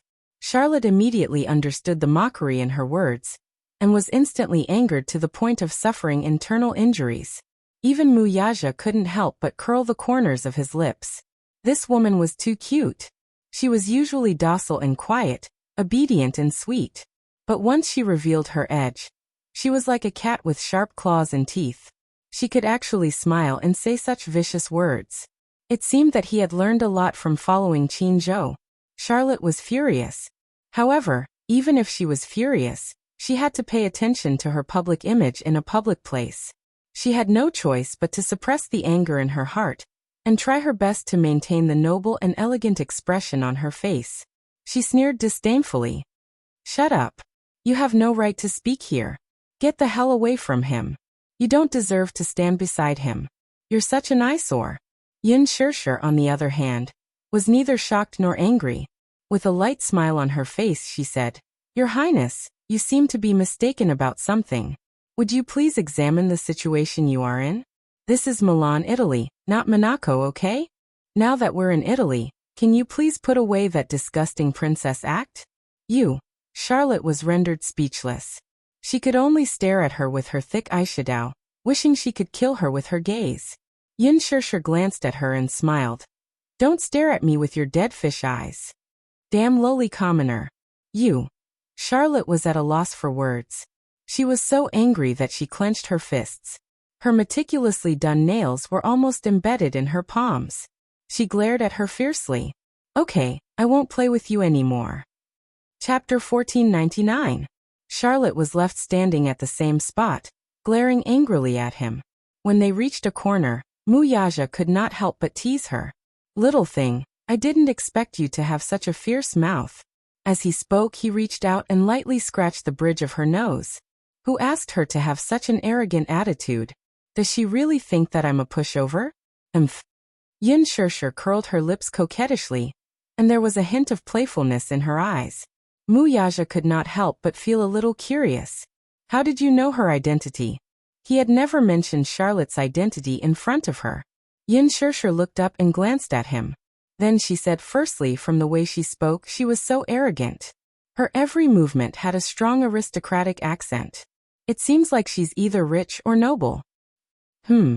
As for the second one, from the way she spoke French with a unique accent, so I guess her identity. The official language of the Morocco royal family was French. Looking at her haughty princess-like appearance, she vaguely guessed her identity. Carefully looking at her face, she remembered that she had seen her on TV before. When the Morocco royal family crowned Princess Charlotte, there were related reports in the country. She happened to see it. Muyaja smiled. So you're not stupid. Hey, I'm very smart, okay? Yin Shirshir retorted. When I was in school, I was at least a top student. Otherwise, how could you be so smart? You is so smart. Didn't he inherit my genes? Then why can't Xiao Yichen solve a simple math problem? Because he inherited your stupidity. Yin Shirshir was choked by his words, but she was extremely disdainful of his words. She snorted coldly. Mr. Mu, you seem to have overlooked a problem. What? A child's innate genes are important, but their education is also very important. Look, Xiao Yichen isn't proficient in his studies at all under your tutelage. Look at you. Look at how smart and adorable she is under my careful guidance. Yin Shirshir smugly glanced at him from the corner of her eyes. Obviously, he was determined to go against him. You're full of crooked arguments, commented Muyaja bluntly. What nonsense. This is clearly the truth, okay? Yin Shirshir rebuked him. I'm not going to argue with you. Muyaja curled his lips and smiled. He leaned down and whispered in her ear. Were you jealous just now? As soon as he finished speaking, Yin Shirshir's face suddenly turned red. When Muyaja saw this, the smile in his eyes deepened. She seemed to be a woman who got shy easily. He especially liked how she looked when she was shy. Her face would always turn red, and she would lower her head and frown slightly. Her coquettish face would look as if she wanted to say something. She would stare at him shyly and aggrievedly. She stared at a certain part of his heart. She stared at him until his body was slightly hot. He knew that his body was hot not because of the alcohol, but because deep within his body, he was reacting to her. Muyaja hugged her and suddenly confined her to the wall in a secluded corner. He placed his arms on her shoulders and looked down at her. Answer me. Were you jealous just now? When she was arguing with Charlotte, her tone was tough. There was a different sharpness about her that was on the verge of bursting out. Chapter 1500. Intentionally or unintentionally, she avoided this topic. She turned her face to one side, obviously avoiding his probing gaze. Even she didn't know why she had been so impulsive to argue with Charlotte just now. In fact, she couldn't afford to offend a noble like Charlotte. Alas, she could not bear to watch her entanglement with Muyaja in every possible way. She was disgusted. So there was that scene just now. Muyaja saw the fear in her eyes. He lowered his head a little unhappily and pecked the corner of her lips with a gentle bite, as if he was coercing her. Say it. His tone was domineering and irresistible. He was eager to hear the answer from her mouth. Between them, she had always maintained an ambiguous attitude and rarely expressed her feelings for him directly. Just now, she was the most domineering she had ever been. But it was for him. This knowledge made him feel complacent. This woman, who had always seemed to be weak and boneless, actually stretched out her sharp claws for him one day. This made him a little wild with joy. Yin Shishir pushed him. Hey, you don't be like this. We're still at the venue. Answer my question. Mu Yaja was extremely willful and domineering. He didn't allow her to escape. Yin Shishir lowered her face. At this ambiguous moment, the phone rang at the wrong time. The ringtone came from Mu Yaja. He seemed to be indifferent to the irritating ringtone. Instead, he was a little annoyed by this untimely disturbance. Yin Shishir said, Your phone is ringing. Don't worry about it. Hey, at least care about it. What if it's something important? Yin Shishir said seriously. Because of her, Mu Yaja picked up the phone with an unhappy expression. He glanced at the screen and saw that the call was from Mui Chen. His expression softened a little, and he picked up the phone. Hello, Daddy. This call, the little guy's voice was especially excited and loud. Daddy. I saw Mommy on TV. These words that came out of nowhere caused Mu Yaja to frown involuntarily. Television? Mila Fashion Week report. Mui Chen, you idiot, it's Milan Fashion Week, not Mila. Not far away, Yu's stern voice was heard correcting her. Alright. It was Milan Fashion Week. Mommy is wearing such a beautiful dress. She's so beautiful, just like a fairy. Xiao Yichen finished speaking excitedly. In an instant, his voice sounded strangely aggrieved. What a pity. I didn't see it with my own eyes. I can only watch Mommy on the TV. Mu Yaja. Yin Shishir could vaguely hear Xiao Yichen's voice, but she couldn't make out what Xiao Yichen was saying. She stared wide-eyed at Mu Yaja's expression. Mu Yaja said, Little idiot. Haven't you gone to bed yet? Daddy, you're the idiot. It's already noon here. Xiao Yichen snorted. Mu Yaja broke out in cold sweat. He had forgotten that there was a time difference between capital city and Milan. It was 9 o'clock in the evening in Milan, and 2 o'clock in the afternoon in capital city. Daddy, I miss Mommy so much. When is Mommy coming back? Mui Chen's weak voice came from the other end. It sounded inexplicably sad, as if he was about to cry. Chapter 1501. Alive, Mu Yaja couldn't help but feel disappointed by the little boy's choice of words. How could he describe it like that? The two little boys had indeed missed their mother dearly these few days. Yin Shishir could still hear Mui Chen's heartbroken complaints through the phone. I miss Mommy so much. She heard these words clearly. Hearing Mui Chen's longing, Yin Shishir's eyes reddened. Yin Shishir had a few days of intense work. Once she was done with the recording of the Love Diary, she was dragged to the recording studio by her manager for a voiceover session. Just as she was done with the voiceover session, before she could even step into the house, she was dragged onto a private plane to Milan by her manager. She counted the days and realized that she hadn't seen the two little lads for about half a month. Yin Shishir missed them dearly. She snatched the phone from Mu Yaja's hand. Xiao Yichen. The moment she spoke, there was a moment of dead silence on the other end. Then Xiao Yichen's ecstatic voice came through. Mommy. Mommy. His voice was extremely loud and clear. The child's tender voice was filled with 4 years of experience. Yin Shishir's eyes reddened. Xiao Yichen, I'm so sorry. I haven't been able to tell you and you bedtime stories for the past few days. Mommy misses you so much, Xiao Yichen asked softly. Mommy, when are you coming back? His helpless question hit the softest spot in Yin Shishir's heart. Her heart tightened and she blurted out instinctively, I'll be back tomorrow. Just as she finished speaking, she suddenly remembered that there were a few shows tomorrow. Qin Zhou had repeatedly emphasized that these shows were very important and couldn't be missed. However, she was worried about the two little boys at home. She missed them dearly. She had no choice. The two little lads were much more important than work. Once he heard that Yin Shishir would be back tomorrow, Xiao Yichen was overjoyed. He held the phone and jumped up and down excitedly. Awesome. Awesome. Mommy, what time will you be home tomorrow? I haven't booked the plane ticket yet, so I don't know. Oh. I see. In an instant, Xiao Yichen's tone turned gloomy. He was indescribably disappointed. Yin Shishir couldn't bear it and immediately said, I'll definitely rush back as soon as possible, okay? Okay. Xiao Yichen's voice was filled with vitality when he heard her promise. When Mommy isn't here, you must take good care of your little brother. Yin Shishir stared at her seriously. Little Chen hummed an acknowledgement before patting his chest in assurance. My dearest mommy, don't worry. I took good care of you. Okay, be good. Stay at home and wait for mommy to come back. All right. Xiao Chen promised again and again. After hanging up the phone, Yin Shishir's eyes were empty. She thought about how Qinzhou would coldly reject her when she mentioned that she wanted to return home early.